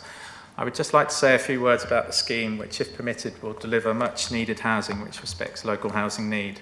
This will range from 1 to 4 bed properties, including bungalows, whilst delivering affordable housing and wider strategic infrastructure for both Woolpit and Elmswell, as identified in the Council's Infrastructure Delivery Plan. During the preparation of this planning application, Hopkins Homes consulted with the Parish Council, local residents and other stakeholders. This consultation informed both the scale of development and the need for a new primary school site, and led directly to the inclusion of a new burial ground, village car park, extensions to the existing sports pitches and a new spine road, with direct access to the A14 taking the development traffic away from the village centre. The scheme, if approved, will also contribute, as you've heard earlier, to a new footway cycleway leading to Elmswell. As members will be aware, the Woolpit neighbourhood plan proposes some housing sites, but these only provide around a third of the homes necessary to meet the housing needs set out in the Council's draft local plan. Following legal advice, we consider the current draft of the neighbourhood plan does not meet the basic conditions required for the plan to be made, nor does it have sufficient regard to the latest evidence on housing need in both the village and the wider district. From the outset, careful consideration has been given to the Parish Council's landscape appraisal. This resulted in the indicative master plan before you developing character areas, with average densities of 30 dwellings per hectare in line with policy CS9, with areas of higher density along the spine road and then lower towards the village edge, whilst capturing long-distant views towards St Mary's Church, preserving the setting of these heritage assets. This is an approach which has been positively received by both Historic England and the Council's heritage team. Hopkins Homes is proud of its green credentials and demands that its new homes are energy efficient and constructed to a high standard of sustainability. A key focus of this is driving down energy demand by increasing the thermal performance of the dwellings.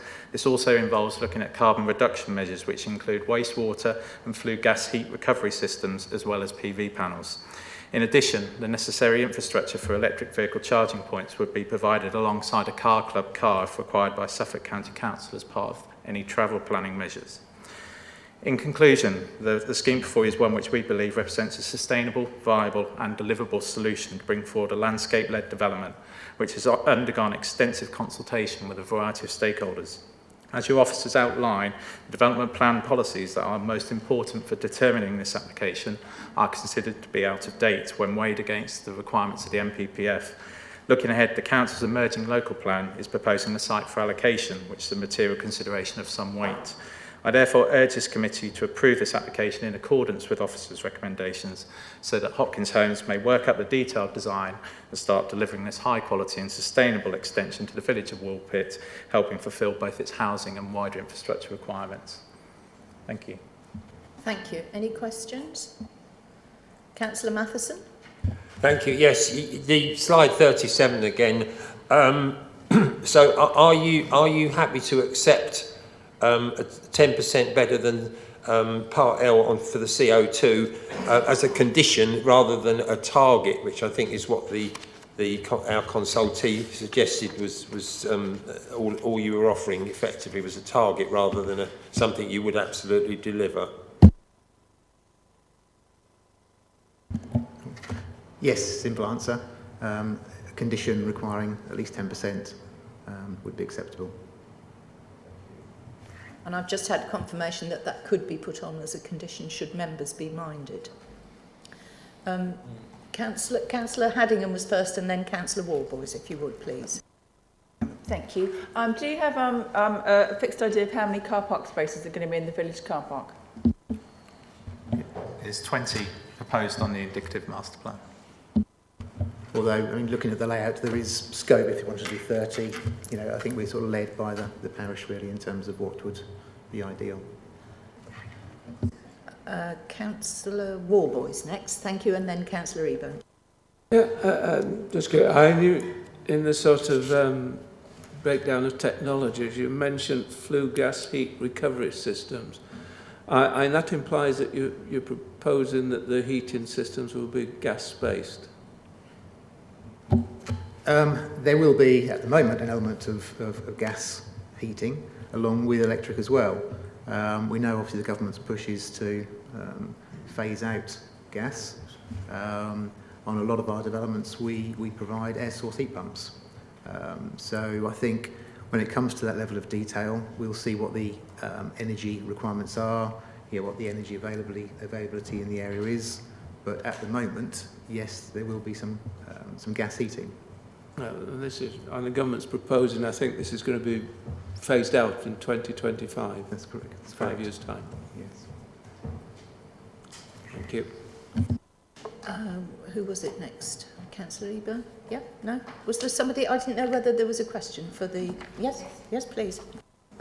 Thank you, Chair. Thank you, Chair. Thanks very much for that. I've got two questions, if I may. You talk about the scheme reflecting housing need, yet you seem to have an awful lot of three-bedroom properties in the indicative layout. So could you look to change that, and also to increase the affordables, because obviously it's well below our policy, and this is a greenfield site. And my second question is that I'm concerned about the view of the church from White Elm Road. Would you consider changing again the indicative layout to provide for the view? I've seen schemes before where they've kind of, made sure that the view is there and remains. Thank you. Yes, if I just take those in order. I mean, in terms of the mix, obviously it is an outline application. It is an indicative mix. So when it comes to the detail, yes, I think it's fair to say that we take due regard to the local need. There is 300 homes. I think there's enough scope for a good range of property types and sizes, whether it be from maybe a small amount of apartments to more traditional housing to bungalows. We are regularly providing bungalows within our schemes now. In terms of the affordable, and you refer to as a greenfield site, yes it is, but it's far from a straightforward greenfield site. Picking up on Councillor Hick's point of view, we have a very expensive road. It's not a crude dashed line on a plan. It is a worked up engineered drawing of that road, and hence we have a pretty good idea of the cost. It is approaching £5 million just for that road. We have got obviously the sill, which we're estimating would be £4.5-ish million. In addition to sill, as has been outlined, we've got another £1.5-ish million worth of 106 costs on top, along with all the costs of delivering the benefits of serving the school site, etc. So yes, it's a greenfield site, but there are disproportionate amount of costs to service that. And there was the views. Yes, I mean, where do you take a viewpoint from? We've given due regard to that coming off of the slip road from the A14. The development does not impact on that initial view. We've selected a viewpoint within that site. I mean, it could be argued you could take a viewpoint from anywhere to see the church. Again, it is an indicative layout, so there's no reason why that viewpoint could not move. I think what we were utilising the plan for was to give members some comfort that there is some commitment to the principles of what's going to go where. I am just sort of conscious, and I'm not saying we wouldn't agree to it, that if you're saying that viewpoint's going to move, would that impact on where the school site would go or where elements would go? So as it stands, we're more than happy to be committed under condition that the reserve matters would come forward in broad accordance with that concept plan. Thank you. A long way to say yes, but... Yeah. I think the officer just wanted to make one comment regarding condition.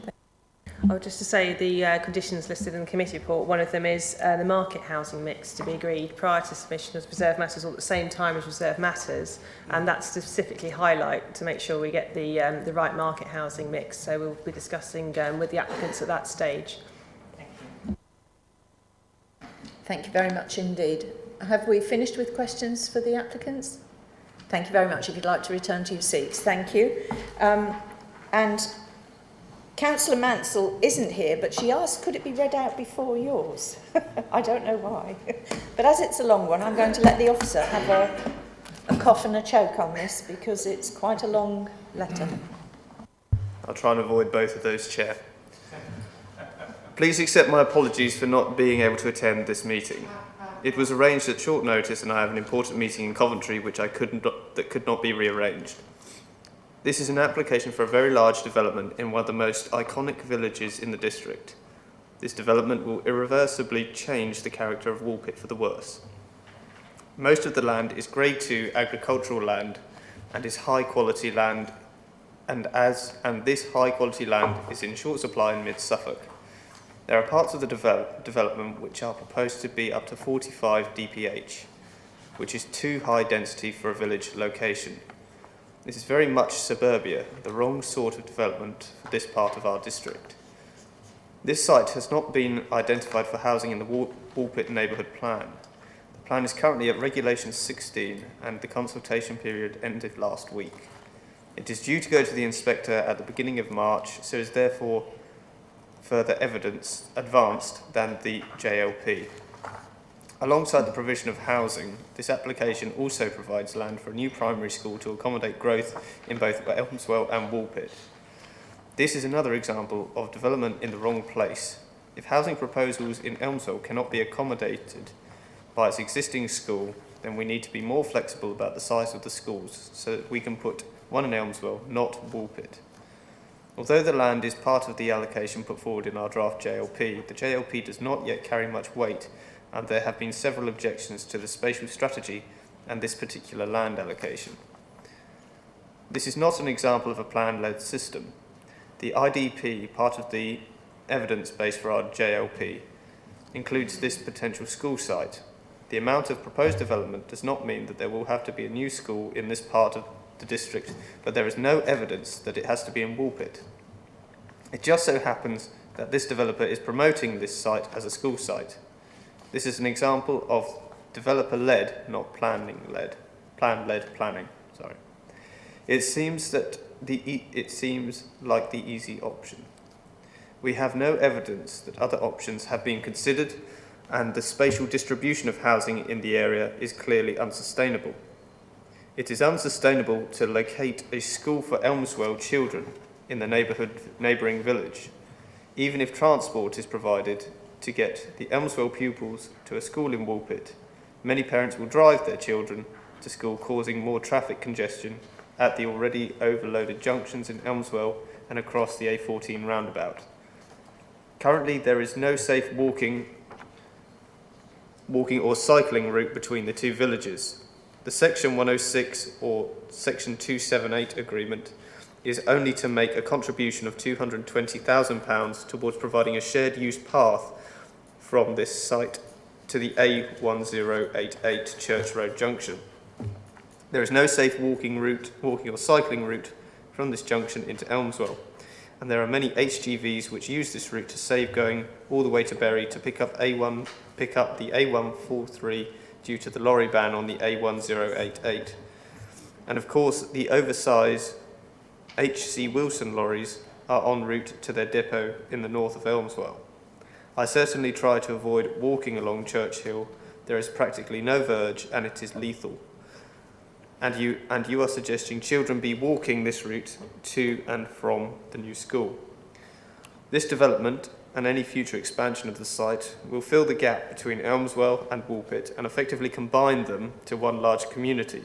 And this should only happen with the creation of a complete pedestrian and cycle route between the two communities. And where is any controlled crossing of a new link road from the shared use path on the northwestern side of the road to allow safe access to the centre of Woolpit, the surgery and the other community facilities from this path. We need to move away from a car-based society and promote more sustainable ways of living. This development provides a lot of new highways infrastructure, but only a contribution towards the pedestrian cycle link. This development should not go ahead without the complete link. If it had to provide this, then it would be even less viable. Currently, it is not deemed viable enough to provide policy-compliant amount of on-site affordable housing. So let's look at the tilted balance in paragraph 11 of the NPPF. Which way does it tilt? I know we should be allowing development unless there are compelling reasons against doing so. The compelling reasons against this development are: these are not the right houses in the right location. It is suburban development in an iconic Suffolk village. The site is not viable enough to provide policy-compliant proportion of affordable homes. It is not a sustainable solution to the education provision issues for the two villages. We should be retaining our high-quality agricultural land. There is precious... Excuse me. precious little Grade 2 agricultural land in our district. There are highways issues. The new roundabouts are designed with private motor vehicles in mind, with insufficient thought about sustainable modes of transport for the occupiers of the new homes. The balance is therefore clearly tilted towards refusing this application, so I urge you to refuse it. Councillor Sarah Mansell. Thank you for that. And we now have Councillor Geek, who can give us her view on it, and we can ask questions accordingly. Thank you very much, Councillor Geek. Thank you, Chair. Could we have slide 14 up again, please? It's not essential, but if you can find it, that would be great. I would first like to say that I agree completely with the statements made by Mr Geiler, Mr Moorhood and Councillor Mansell. I'd like to explain why I think this application should be refused, to explain the overwhelming harm that it will cause to our village, and why any benefits don't outweigh this. Our lack of up-to-date policies tilts the balance in favour of sustainable development, but you'll have seen the Parish Council response in your papers with the evidence that this development is not economically or environmentally or socially sustainable, and that the benefits don't outweigh the substantial harms. Councillor Mansell has described many of the infrastructure problems, the cycle path that stops halfway to Elmswell, the school in the wrong place. And in addition, to keep this development economically viable, it emits nearly half of the affordable housing needed. The contribution to the cycle path is derisory for a path which Sustrans say will have to be cantilevered out from the A14 bridge to make it wide enough to as it crosses the bridge. So if you can't afford to build this estate with all the infrastructure that's needed to make it work, you can't afford to build it. It's unviable, full stop. If we can look at slide 14, you can see that this estate increases the built-up area by over 50%, the built-up area of Woolpit. Over 50%. This huge development is out of all proportion to the existing village, and that's just looking at these 300 without looking at the other 200 that will inevitably come to the north. The site is not allocated for housing in the Woolpit Neighbourhood Plan, as we've heard. The Parish Council has consistently opposed the inclusion of this site in the draft Joint Local Plan. Now, both of those documents are emerging, but they're in fact at different ends of the spectrum that is an emerging plan. The housing allocations in the Joint Local Plan are in draft. They've not yet been looked at by an inspector. They have, importantly, not been agreed by our communities. The Woolpit Neighbourhood Plan is at a much more advanced stage. Mr Geiler pointed out that many residents will drive through the village centre, the conservation area, to the village hall, the primary school and the health centre, the current primary school. The health centre is between 1,200 metres and 800 metres away from the estate. And research dating back to the 1920s shows that people tend to get into their cars for a distance as little as 400 metres. I think those distances would best be appreciated through a site visit, also the degree of slope, the hills that you have to get up. But the development provides easy access to the A14. In fact, the access is so easy that it will encourage everyone to drive. It'll be far quicker to drive to work in Bury, Ipswich or even Cambridge than it will be to cycle to Elmswell to take the train, particularly as there isn't a cycle path as far as Elmswell. And there is actually no official car parking in Elmswell. There's little that you can use, but there's no official station car parking. For shopping, well, why walk to the co-op in the village when it's almost quicker to jump in the car and drive to Lidl's or Sainsbury's? This estate will be more dormitory than community.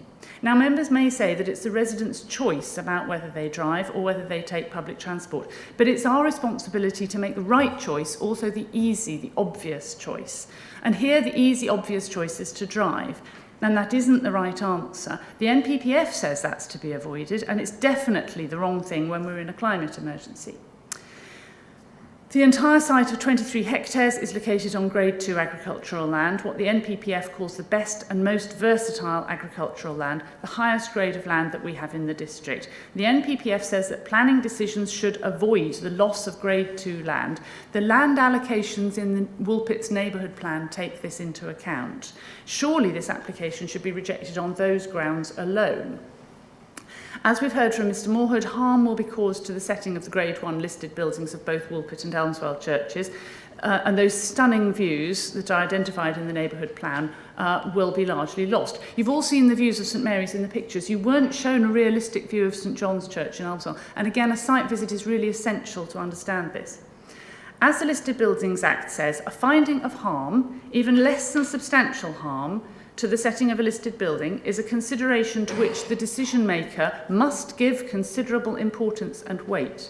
Now, yes, this can be balanced against public benefit, but there's no public benefit in unbalancing our village, building a school in the wrong place and not providing enough affordable houses. The harms, like the estate itself, are enormous. In its long history, this massive development on Grade 2 agricultural land, destroying iconic views of the two churches and putting a new school in entirely the wrong place, will be the worst thing that has ever happened to Woolpit in its long history. Please reject this application because it would be a catastrophe for our village. Thank you. Thank you. Any questions for Councillor Geek? Sorry? Can we just go for questions for Councillor Geek first? No? Right, so for the officer, off you go, your turn. Councillor Eva. Thank you, Chair. It's just the issue of the Grade 2 land that was raised. I just would like an officer to confirm that and the relation to the MPPF. And also just we have confirmation Woolpit is listed as being in the A14 corridor and potentially in the draft emerging joint local plan, as an area for housing expansion. But can we just confirm that the housing, the spatial distribution hasn't been yet confirmed in the draft JLP? Thank you. Okay, yes, the application site is comprised of best and most versatile agricultural land. It's a mixture of grade 2 and 3, but we don't know precisely if it's 3A or 3B, but certainly is best and most versatile agricultural land. This is obviously a disbenefit of the scheme, but it needs to be weighed into the wider planning balance, which is what I weaved into my presentation, that it's one of the issues, but then we're taking a step back, looking at the wider picture of the benefits of that sustainably located scheme. So it's something that we need to undertake in the planning balance, but it wasn't considered to be fatal to the balance that officers made. In relation to the special distribution strategy, obviously the JLP, it has limited weight in planning terms. I think that's all we can say at this stage. And so, yes, we are looking at the growth strategy identified. This is an emerging allocation.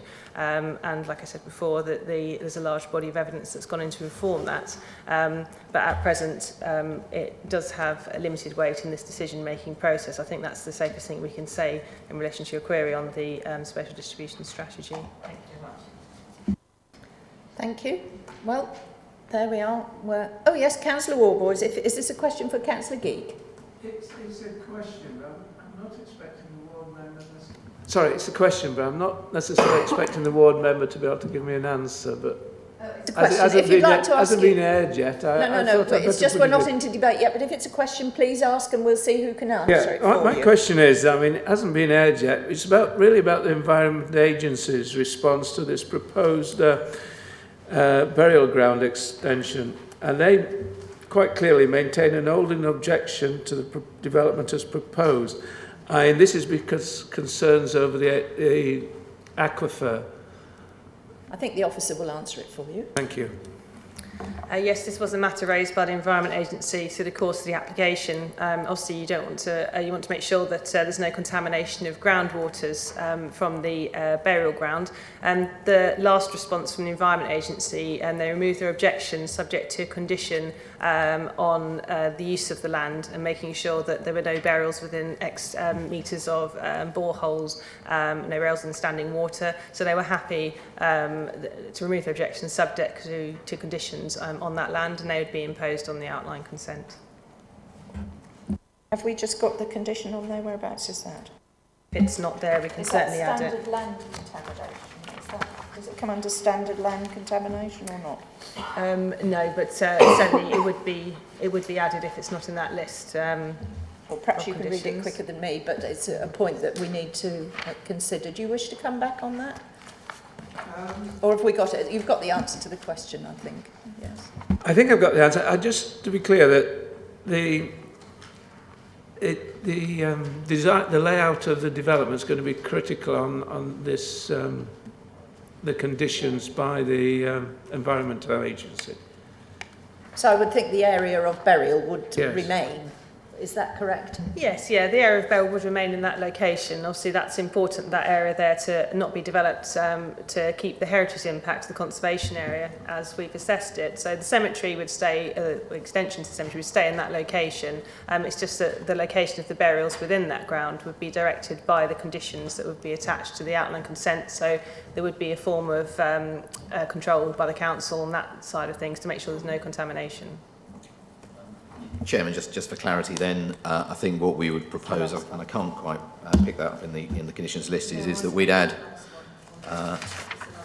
we would...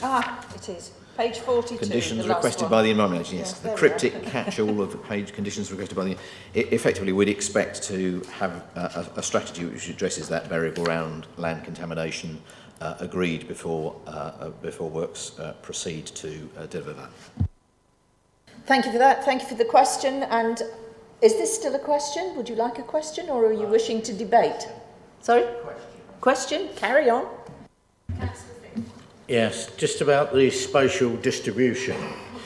I was wondering the sort of status of that. We're saying it's in our local plan, but not yet agreed. Has that been derived in some evidence-based way that proposes the current split between the Ipswich policy area and these villages, or is it, what should I say, a figment of our desires at the moment? Is it likely to change? I think, Chairman, the simplest way of putting it, the strategy is and its evidence base is part of the consultation document that forms the draft JLP and the things behind it. So, without trying to rehearse precisely what information is where about that, it's a choice that's been made, and the evidence base behind that was and is part of the consultation document. Like everything with the consultation, I cannot say that is concluded at this stage, nor can any other officer of the council. Right. So have we finished with our questions? Thank you very much indeed. Thank you, Councillor Geek. So we're now open to debate, if somebody would like to start the debate off then.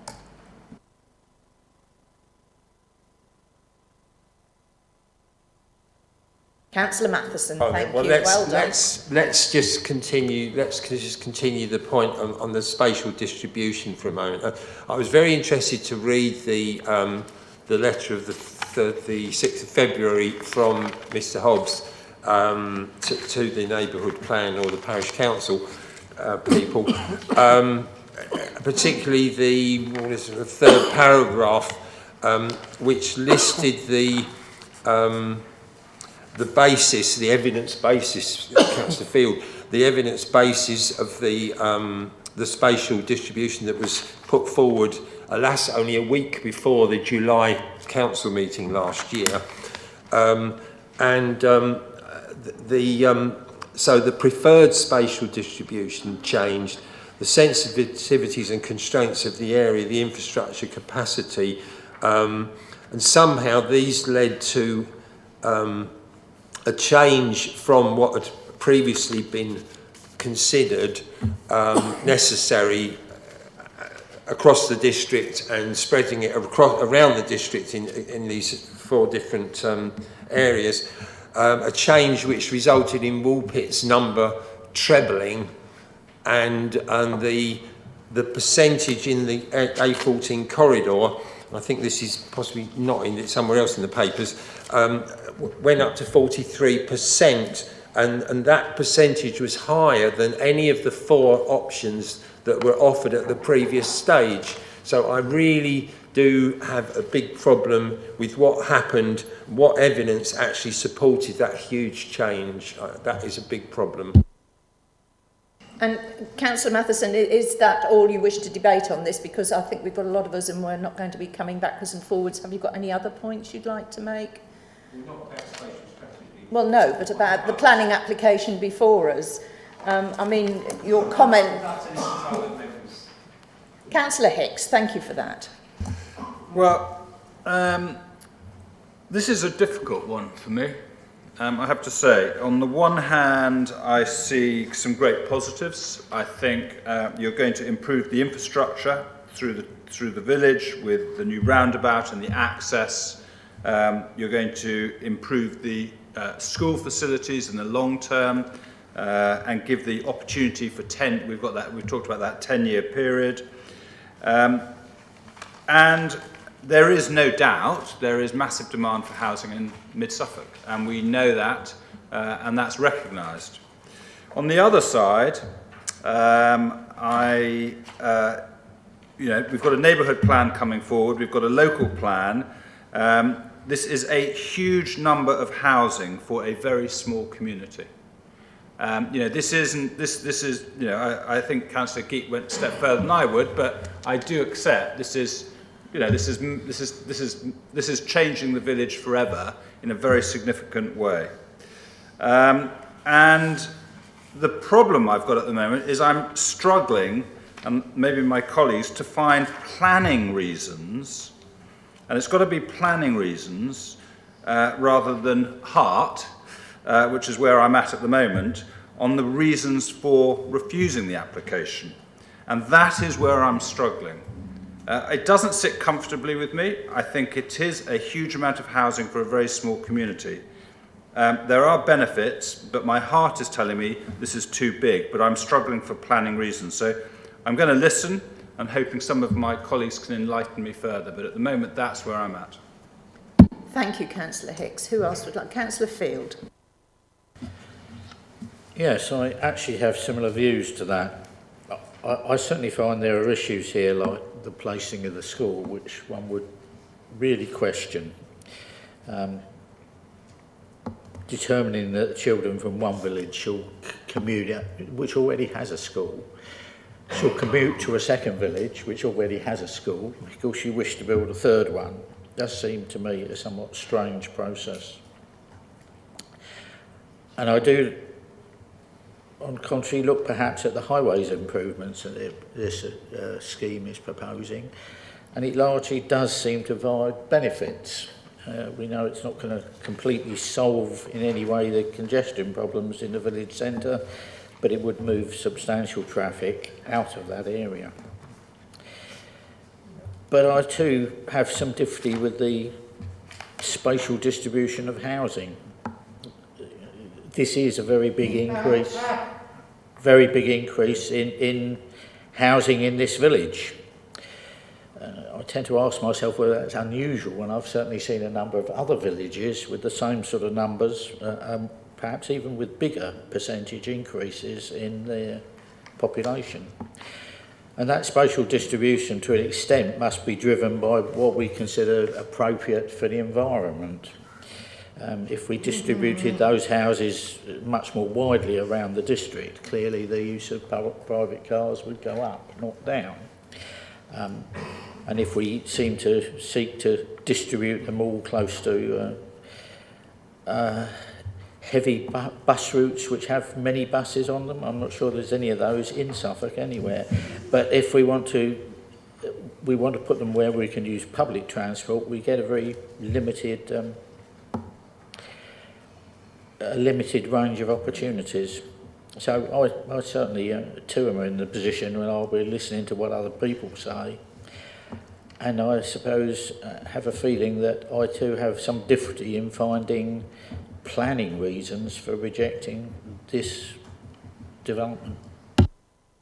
Thank you for that. And as you brought up that point regarding the spatial distribution, the NPPF, we have to review all these things within 2 years when things have been made. So I suppose that's going to be an ongoing moving feast, which we've all become used to. However, that's just a comment and a bit of knowledge there. Councillor Carter and then Councillor Eburn, please.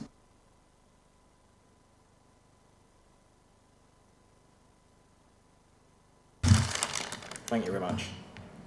Yeah, there are some very attractive points to this development. The road access, the looking at alternative energy, the parking, which I'm assuming would have electric charging points. I didn't actually ask at a time.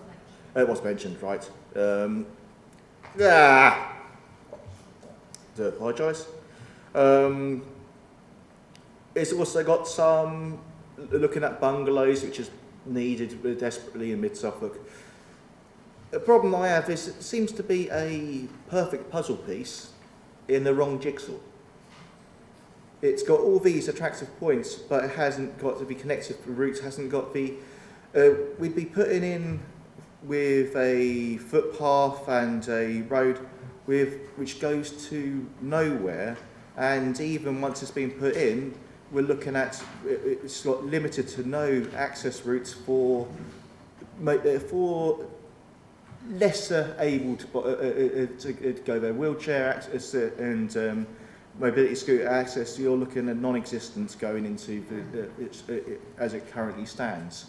If we're linking up a school with two different villages, well, again, we haven't got the footpath routes, we haven't got the access routes to go between.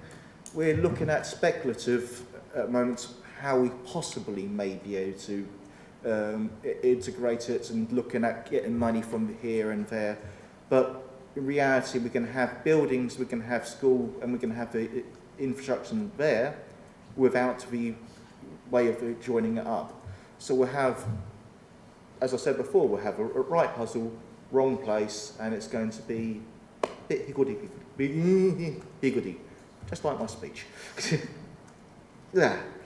Thank you, Councillor Carter. Members are bringing up reasons of the schooling, and I just have a question. I just wonder if it could be clarified. And also they're bringing up the reasons of the highways, a footpath to nowhere, so to speak, but it's got to start somewhere to get there, and there are other developments that could join up the dots, I'm sure. The schooling issue, and this is a difficult one, if the school was to be built as a new school, what would happen to the current primary school in Woolpit? We're only dealing with Woolpit. I just asked that question. Thank you, Chair. Can I just give just a bit of factual sort of information, and Pete Mumford to my left has provided this. So just a bit of context to explain the current interaction that happens at primary school level between the villages of both Elmswell and Woolpit. So currently the Woolpit Primary School has 56 out of catchment children that currently attend the school. 23 of those children are from Elmswell. For Elmswell Primary School, and the Woolpit, so that's about a third of the children that attend Woolpit Primary School are from out of catchment.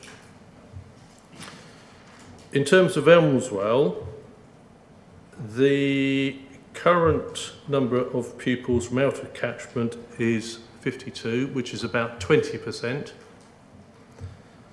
And 17 of those pupils attending Elmswell come from Woolpit.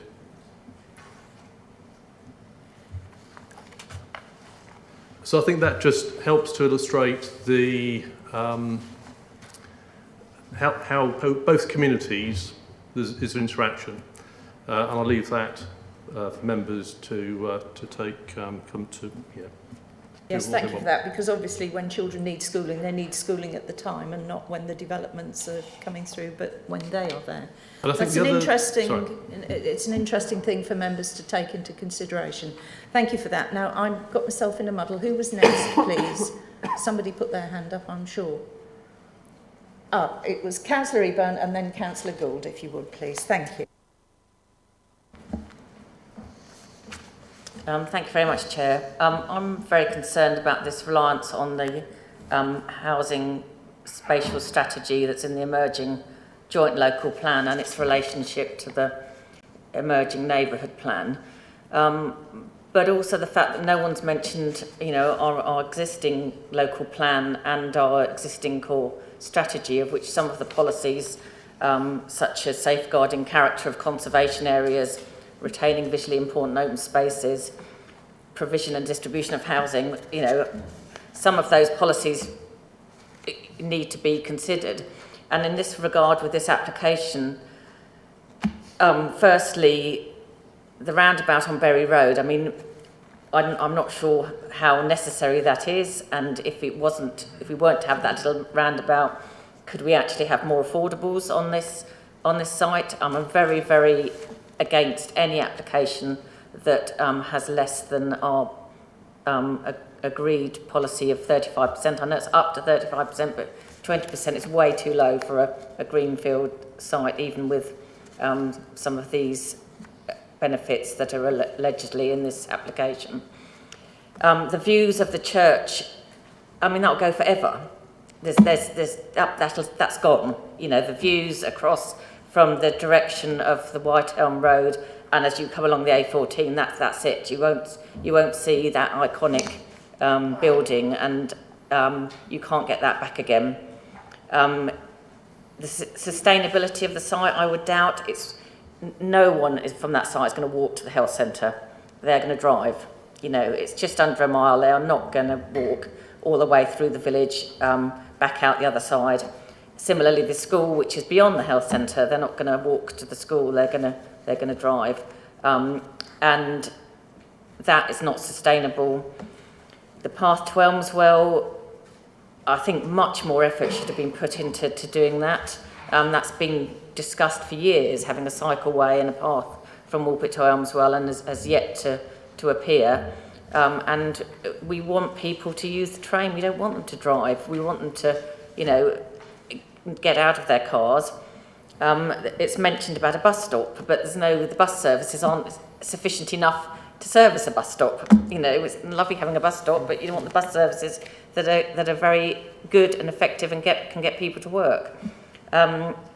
So I've got lots of issues, you know, views of the church, particularly the iconic setting, the path to Elmswell, the lack of affordables, the sustainability of getting to the GP and the school, and I just think this site is too big.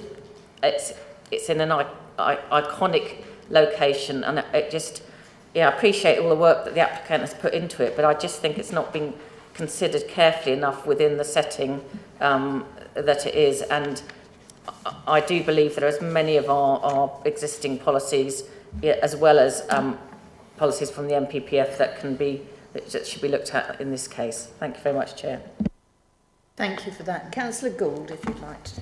Thank you, Chair. Caught between heart and mind, as others have said on this issue, and matters of heart ought to be us finding reasons for approving the application because we like it, it works, and so on. But very often, the mind is guiding us towards having to find reasons, planning reasons for refusal. And colleagues will, like me, will have been involved recently in an 8-day public inquiry at which reasons for the council's planning reasons were for refusal were tested somewhat. So this for me will turn on whether there are planning reasons for refusal, and I'm not sure that we have those available to us here. I am very sensitive to the issues around the development of the neighbourhood plan and the amount of work that goes into that, the application of understanding of the place and people making some investment in its future. And yes, as the Speaker said, this comes from the Localism Act, which gives neighbourhoods the opportunity to develop a plan, but like all powers, it comes with responsibility, and one responsibility is to make provision, adequate provision for future housing need. And there clearly is a big gulf between the two emerging plans, one the neighbourhood plan and the other the local plan. So I'm sure it's very unclear where I am on this, but I am struggling to find the reasons why we can refuse this application.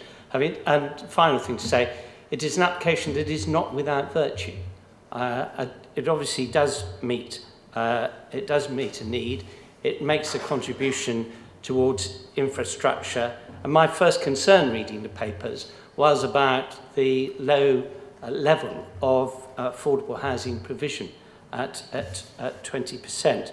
I have a slightly better sense of it now. I think being made aware of the level of costs associated with the provision of the infrastructure. And I am comforted by the fact that this is a matter that will continue to be considered and challenged with the process to continue. Thank you very much. Yes, that's a very interesting point, your last point in particular. The whole lot was very interesting, of course, but that was an interesting point. Councillor Caston, please, then Councillor Muller, if we would. Thank you, Chairman. Yeah, I'll explain where I am at the moment, because Woolpit is a key service centre. It's a huge change for this village, and I think I'm always very sad when building goes on around a church, especially such a unique one. However, there is some building in Rectory Lane and Mason's Lane already surrounding it, but of course not the spire. This, I believe, would take the spire out of view. I don't like the large increase in the size of Woolpit, but a small percentage of affordable housing is just over half what we expect from a development this side. But like other members, I'm really struggling to find clear planning reasons to refuse. I have in my mind that an appeal's been successful, the other further away from the A14 in a further into the village, and looking at this, I think it is more sustainable than a lot of developments with the new roundabout going in. But perhaps members here could help me out with material reasons that will stand up to the Secretary of State scrutiny if we do refuse this application, and I'll listen eagerly to the debate for those. Thank you. Thank you. I think we're all listening for them as well. It's difficult, very difficult. Councillor Muller.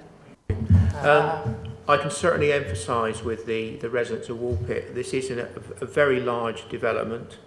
I do agree with Councillor Geek and Councillor Eburn that people will travel by car for even the shortest distances, regardless of whether there's a footpath or not.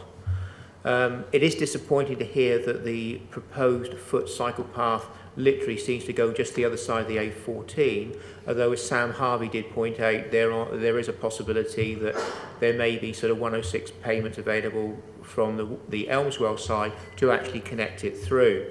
That is a very positive thing, but then again, I don't think that will deter from people actually using their own transport. There are some other good things noted in this, that the potential for more sports pitches. There is generally a shortage of sports pitches in the district, and I know that from having sort of conversations with the Football Association of Suffolk, etc. So that's another welcome thing. I do agree that the 20% provision for affordable housing is very low. However, I accept that following the applicant's points regarding the amount of money that has to be spent on the roadworks on the A4, the roundabout and the link road, I can understand that. But I'm still sort of sitting on the fence on this one. I do actually find this one quite incredibly difficult. Just to think about spatial strategy, I think Phil was just going to give us a bit more information. Thank you, Chairman. Yes, I mean, this forum is not the forum to debate the spatial strategy. The consultation on the JLP and its testing is a separate matter. The important thing here, though, is that you have to work on the policies that you presently have, and I think for the reasons set out in the report in paragraph 3.2 and following, most of the key housing policies for spatial distribution which are relevant to the determination of this application are treated and have been treated regularly by Secretary of State inspectors on fairly sizable appeals as being out of date. And that will continue to be the case for as long as we do not have a plan in place. So to that extent, You know, we have to be very clear that the NPPF is the policy document that should guide decisions, and the presumption in that is that there will be a significant boost to the supply of housing. And against that, I would urge you to consider very carefully how that plays into your weighing of the policies, because we cannot rely upon the core strategy and the core strategy focused review for a spatial strategy which seeks to provide housing where we might otherwise prefer it. Thank you, Chairman. So we've... And one other point, just whilst we're at this, the viability aspect and the concern regarding 20% affordables that's offered within the scheme, I would say this: the access road and roundabout as major items of construction are having to be forward funded within the project timescale here, and that in its own right is a cost burden within the scheme which has to be taken account of. Were that to be delivered later on, that might be a different position, but because it comes early within the scheme, it is therefore an important consideration to the financial mechanics of the project. Now, have we, before I go to Councillor Matheson wants to come back again and Councillor Carter, is there anybody who hasn't spoken who wishes to speak? And of course I'll wait until the end anyway. Councillor Warboys, would you like to speak in the debate, please? You haven't spoken yet. I'll just, as I say, I think there's a lot of conflicting issues here. One is the conflict, if you like, between the local plan and the neighbourhood plan. I'm not concerned there's a conflict. I'm aware that there's going to be discussion there, but it's the scale of 500 houses proposed on LA 095, of which 300 is in this development. The school issue is one where I think there's an argument, perhaps not to be made here, between small community schools which are expensive curriculum, expensive in terms of delivering the curriculum, against the costs of planning longer journeys for more children. Again, that's an argument to be made. I think the other carrot is perhaps the graveyard, which may or may not be very usable depending on the environmental agency reports. I'm not convinced about the sustainability of this development from the transport point of view and the impact on the community. If it's seen as 300 plus a further 200 down the road, I think LA 095 as a site is questionable. It is a clear expanse of valuable agricultural land which will be lost. It's Grade 2, for which there's not very much of it in mid-Suffolk, which means that's our more flexible, more useful land. And again, that affects the siting of the historic buildings.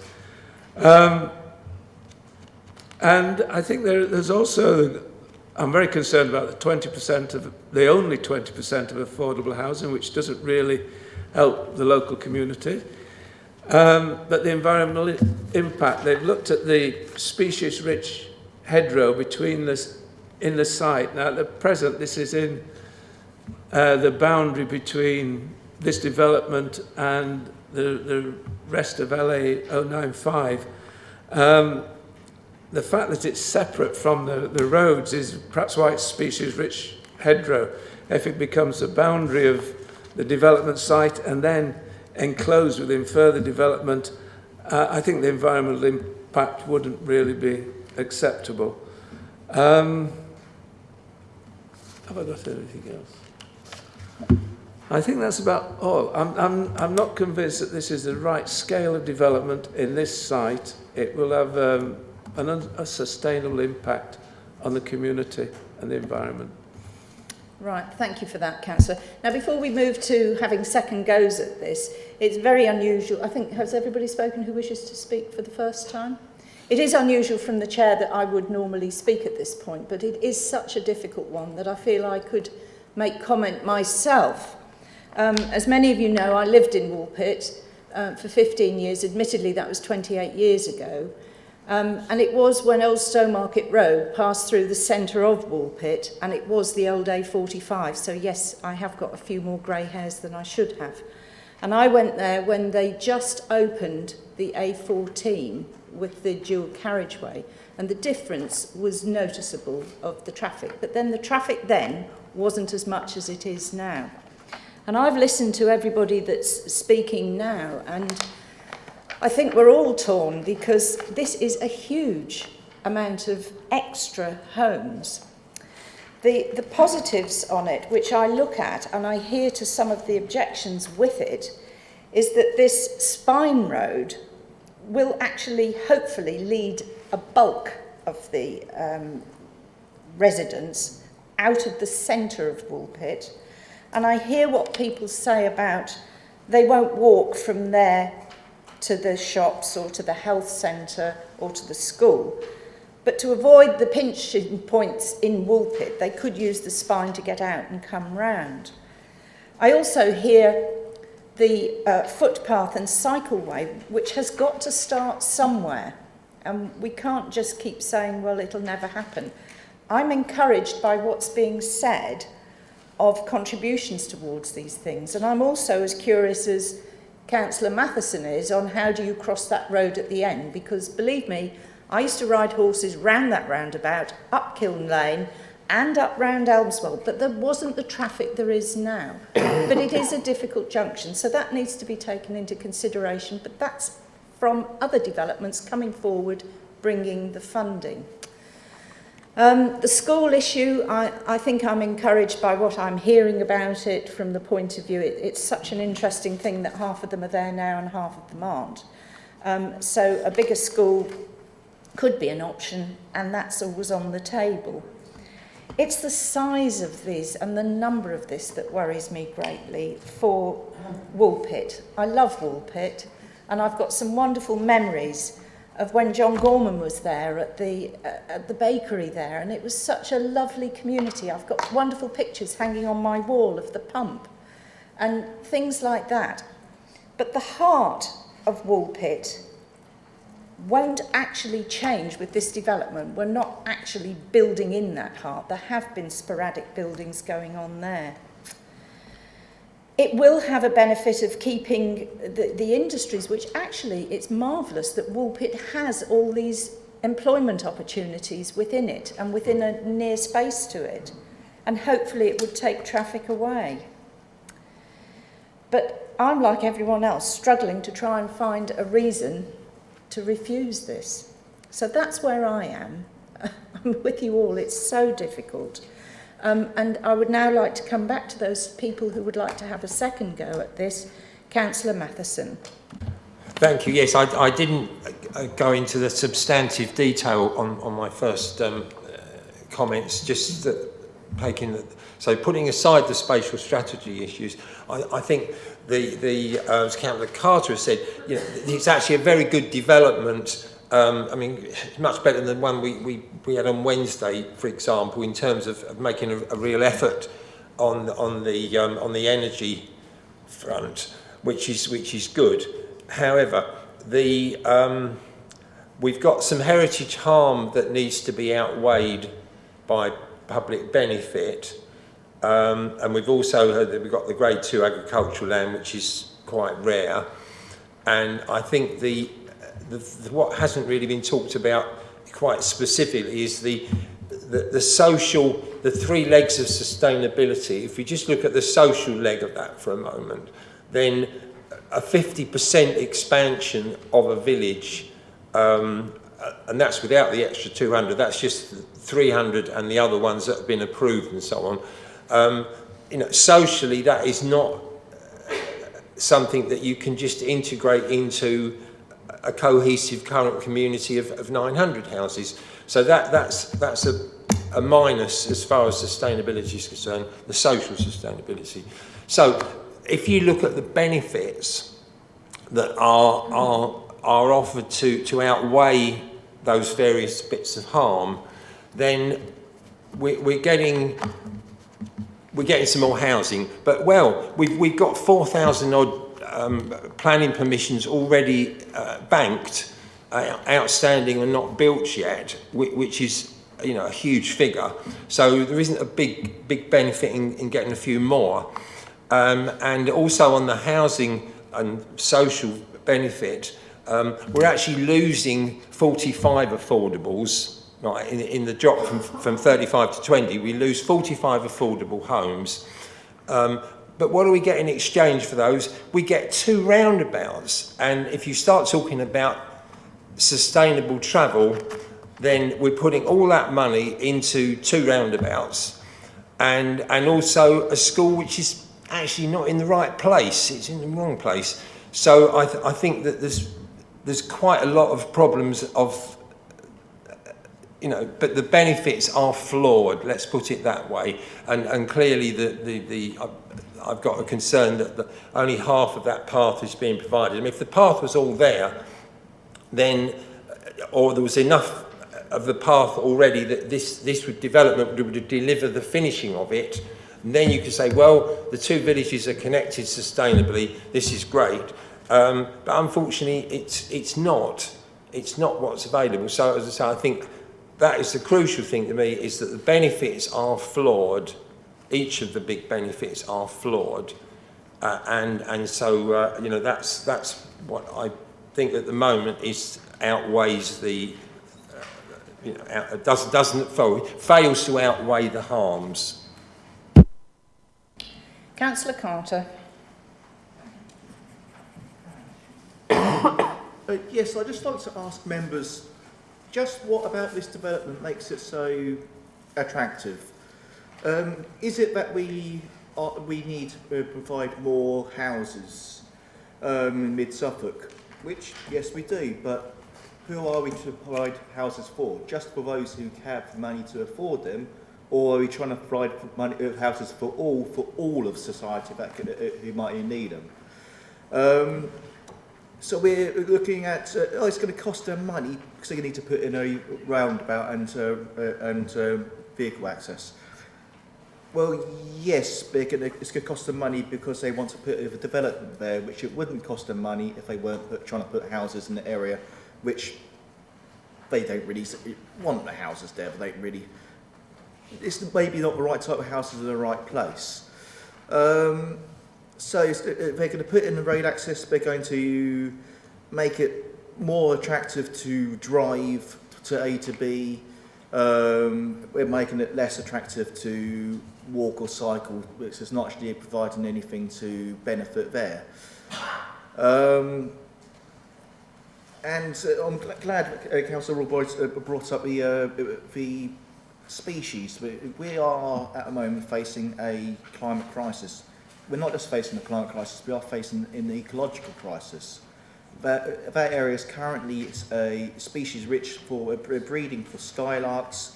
It's written 14 of the 19 British species, including the pistol-backed, which has just recently come out of decline.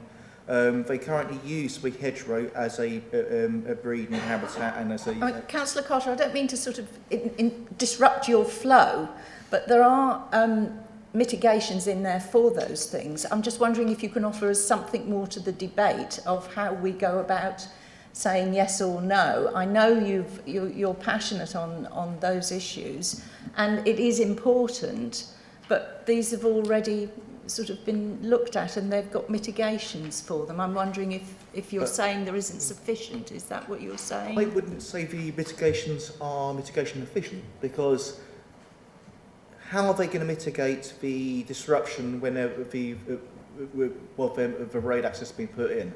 How are they going to... Is the development only going to be taking place within months where the breeding habitat of the bats are not going to be taking part? Are we going to be... They're talking about increasing the hedgerow by planting, but without the disruption of the hedgerow, how that is going to affect species currently there.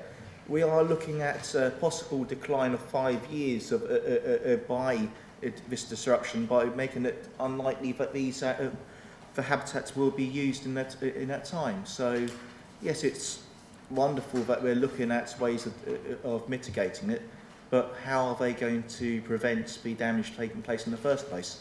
they wouldn't need to mitigate these circumstances if they were leaving it alone. Chairman, if I can just clarify what's in the recommendation on page 41. I think once you've got past the fourth bullet, which is about phasing, you've got a suite of conditions which relate to ecological issues, including a submission of an ecological construction environment management plan. I think understanding that construction works can be disruptive to biodiversity interests. I think the purpose of that is specifically to face and deal with that specific issue that you describe, and obviously there's a sequence of other biodiversity and ecology-based conditions which follow on from that, because this is obviously an outline application.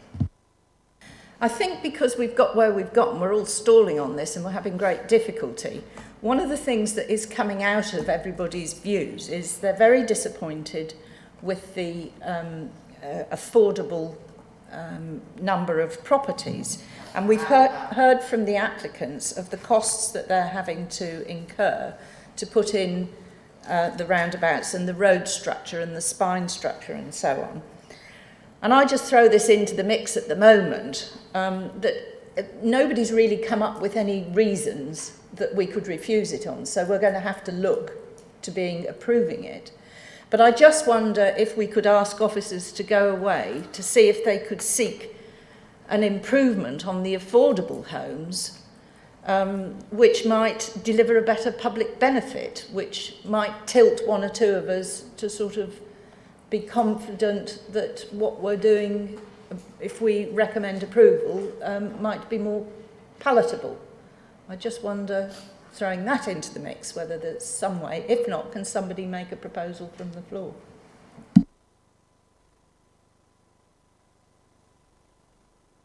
Councillor Eburn first. Thank you, Chair. If I could just come back on the previous points.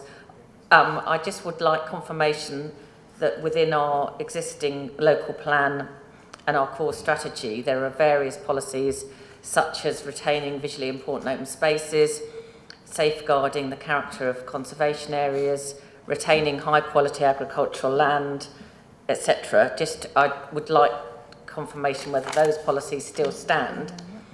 But secondly, I would say that this application does not meet several of the NPPF's requirements.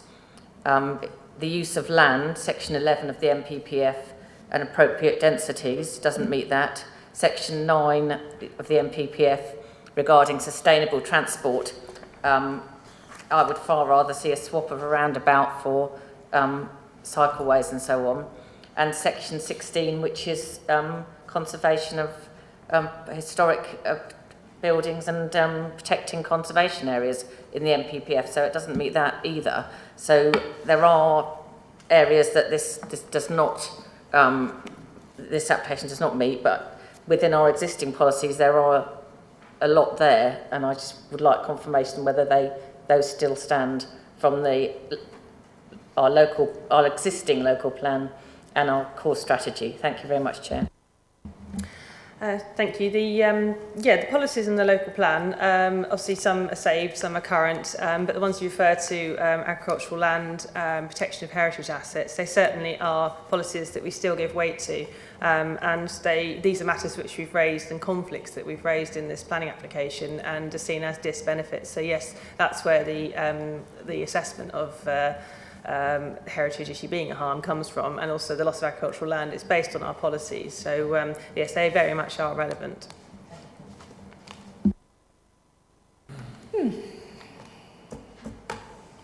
Councillor Field. Can I perhaps ask a question? One of the key things that's obviously concerning us all is the increase in housing in Woolpit, the percentage increase, if you like.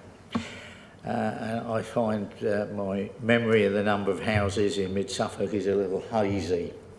We are looking at putting in some 10,000 houses within the period of the local plan. And I am unsure whether we have 35,000 at the moment, or is it somewhat higher than that? 41,000. That clearly drives a 25% increase if the houses are uniformly distributed. So for every 4 house cluster, we need to put in another one. And if we choose that we won't do that for environmental reasons more than anything, because of the sustainability of transport, we're going to compress those houses into relatively few locations. Towns, the small towns we have, the key service centres, inevitably we're going to be faced with a substantial percentage increase in those villages.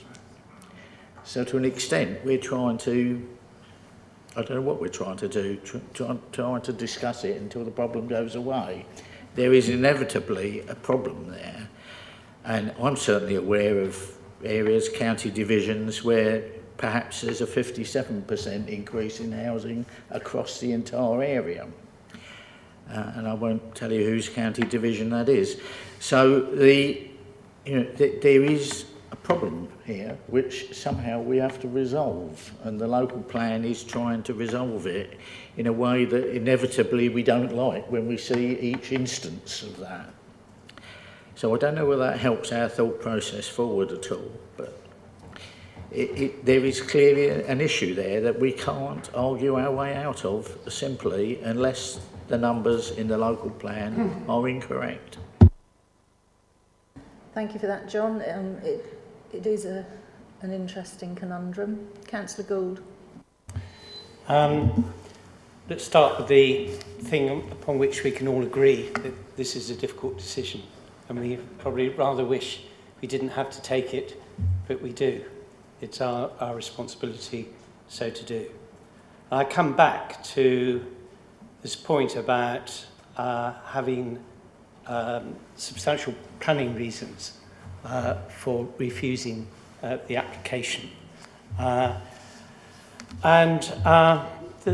This has been well discussed, good questions put, and I think answers given. And indeed, there's a great deal within the report itself and the background papers.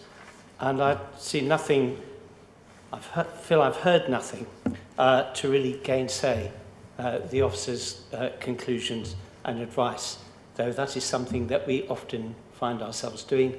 But on this occasion, I find no reason so to do. So I'm going to venture that a proposal that we accept the recommendation of the report.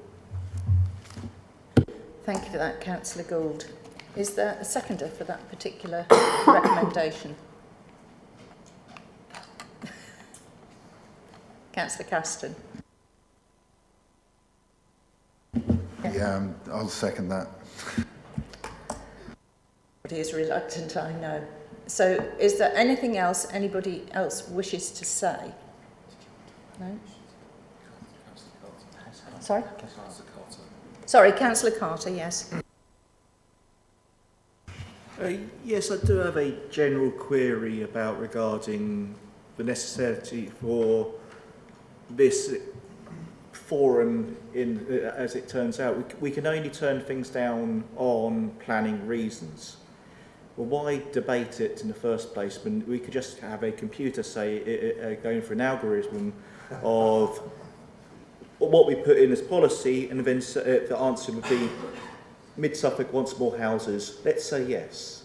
We are here, we are councillors, we are representing the communities that have voted for us, we are representing the electorate.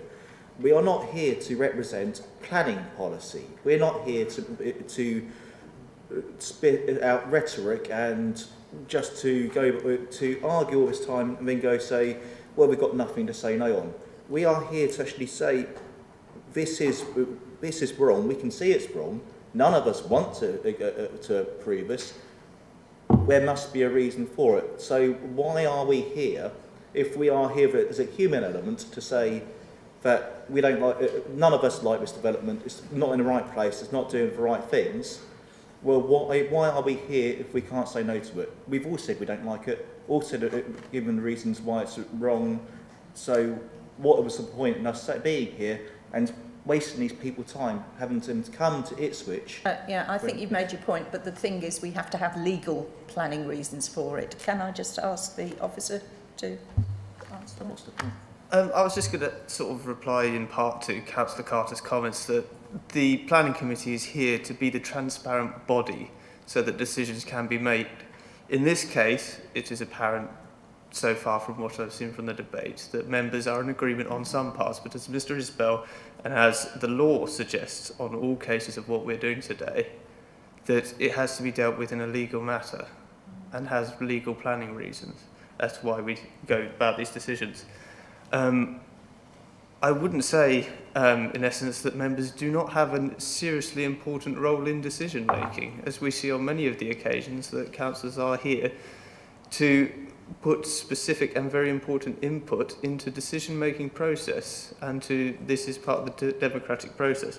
In this case, I think there are some very important points that have been made in the debate, and I think I'll leave it there, Chair, if you're... Thank you, Chairman. Yes. In essence, in my time in my career, I have seen many planning committees deal with difficult applications, and it is never an easy proposition, whether that application is a small or a large matter. The end result is that it is about transparency of decision making, but one cannot avoid the irresistible considerations that present yourself. You have to approach this by looking at the weight that you attach to these things and approaching these matters in a way that the law requires. Planning is not black and white. There are huge permutations of grey, and in my experience, the role of committee has over many years been to add value to officers' deliberations, sometimes to provide challenging reasons to defend an appeal, but always that debate has, I think, produced what I would say is a thorough scrutiny of the exercise, and save for that, most of the decisions would be made under delegated powers, and one might question whether one would simply produce an algorithm to do that. For the most difficult decisions, there is no doubting that these things require debate and careful consideration. They require you as a committee to weigh up between different and often competing considerations, and there is no black-white answer. What I can tell you as fact, though, is that the Secretary of State stands ready to decide appeals, and in my experience, it is usually the case that a Secretary of State's inspector will tend to give one less than one might achieve were one to see an application decided locally. Nonetheless, it doesn't make these things easy, and one must get that consideration right. We as officers have put forward papers which we think reflect a reasonable balance. It is not the only balance that you might draw here. And so, Councillor Carter wanted to come back, and Councillor Matheson again, please, if we can draw this. So, in answer to my question about the reason we're here is to show that transparency. Well, we're being quite transparent that we have members have no say because we can argue about it, but we fall back on what is law. Can we then, as a forum, stand up for values, say, okay, we can, it's likely it's going to pass, but this is wrong. We as members can see it is wrong. Well, excuse me, Councillor Carter, you can actually vote that way if that's the way you wish, and you can then put the proposals forward if the vote falls. So I think that sort of counters your argument. We've dragged this out quite long enough now, and I think we need to come to a conclusion one way or the other. So I'm sorry, Councillor Carter, to cut you off. Councillor Matheson? Yeah, I just wanted to remind members, especially Councillors Gould and Field, that the overall district-wide objectively assessed housing need, which we're wrestling with when we talk about spatial strategy, has actually got a 20% buffer in it. So the numbers are a bit bigger than perhaps they might be by that extent. Thank you for that. Well, then we have a proposer and a seconder on the table. So remembering that if it's refused, we need some planning reasons. So all those in favour, please vote. 1, 2, 3, 4, 5, 6, 7. Oh, 7, sorry. Can you count again? Make sure you're clear on this. 1, 2, 3, 4, 5, 6, 7, I agree, yes. 7. And those against? 1, 2, 3, 5. 5. So the motion is carried. Thank you. And thank you very much, everybody, for the input. It's not been easy at all, and everybody's input was much appreciated. I don't have any site visits proposed, and so the meeting is now closed.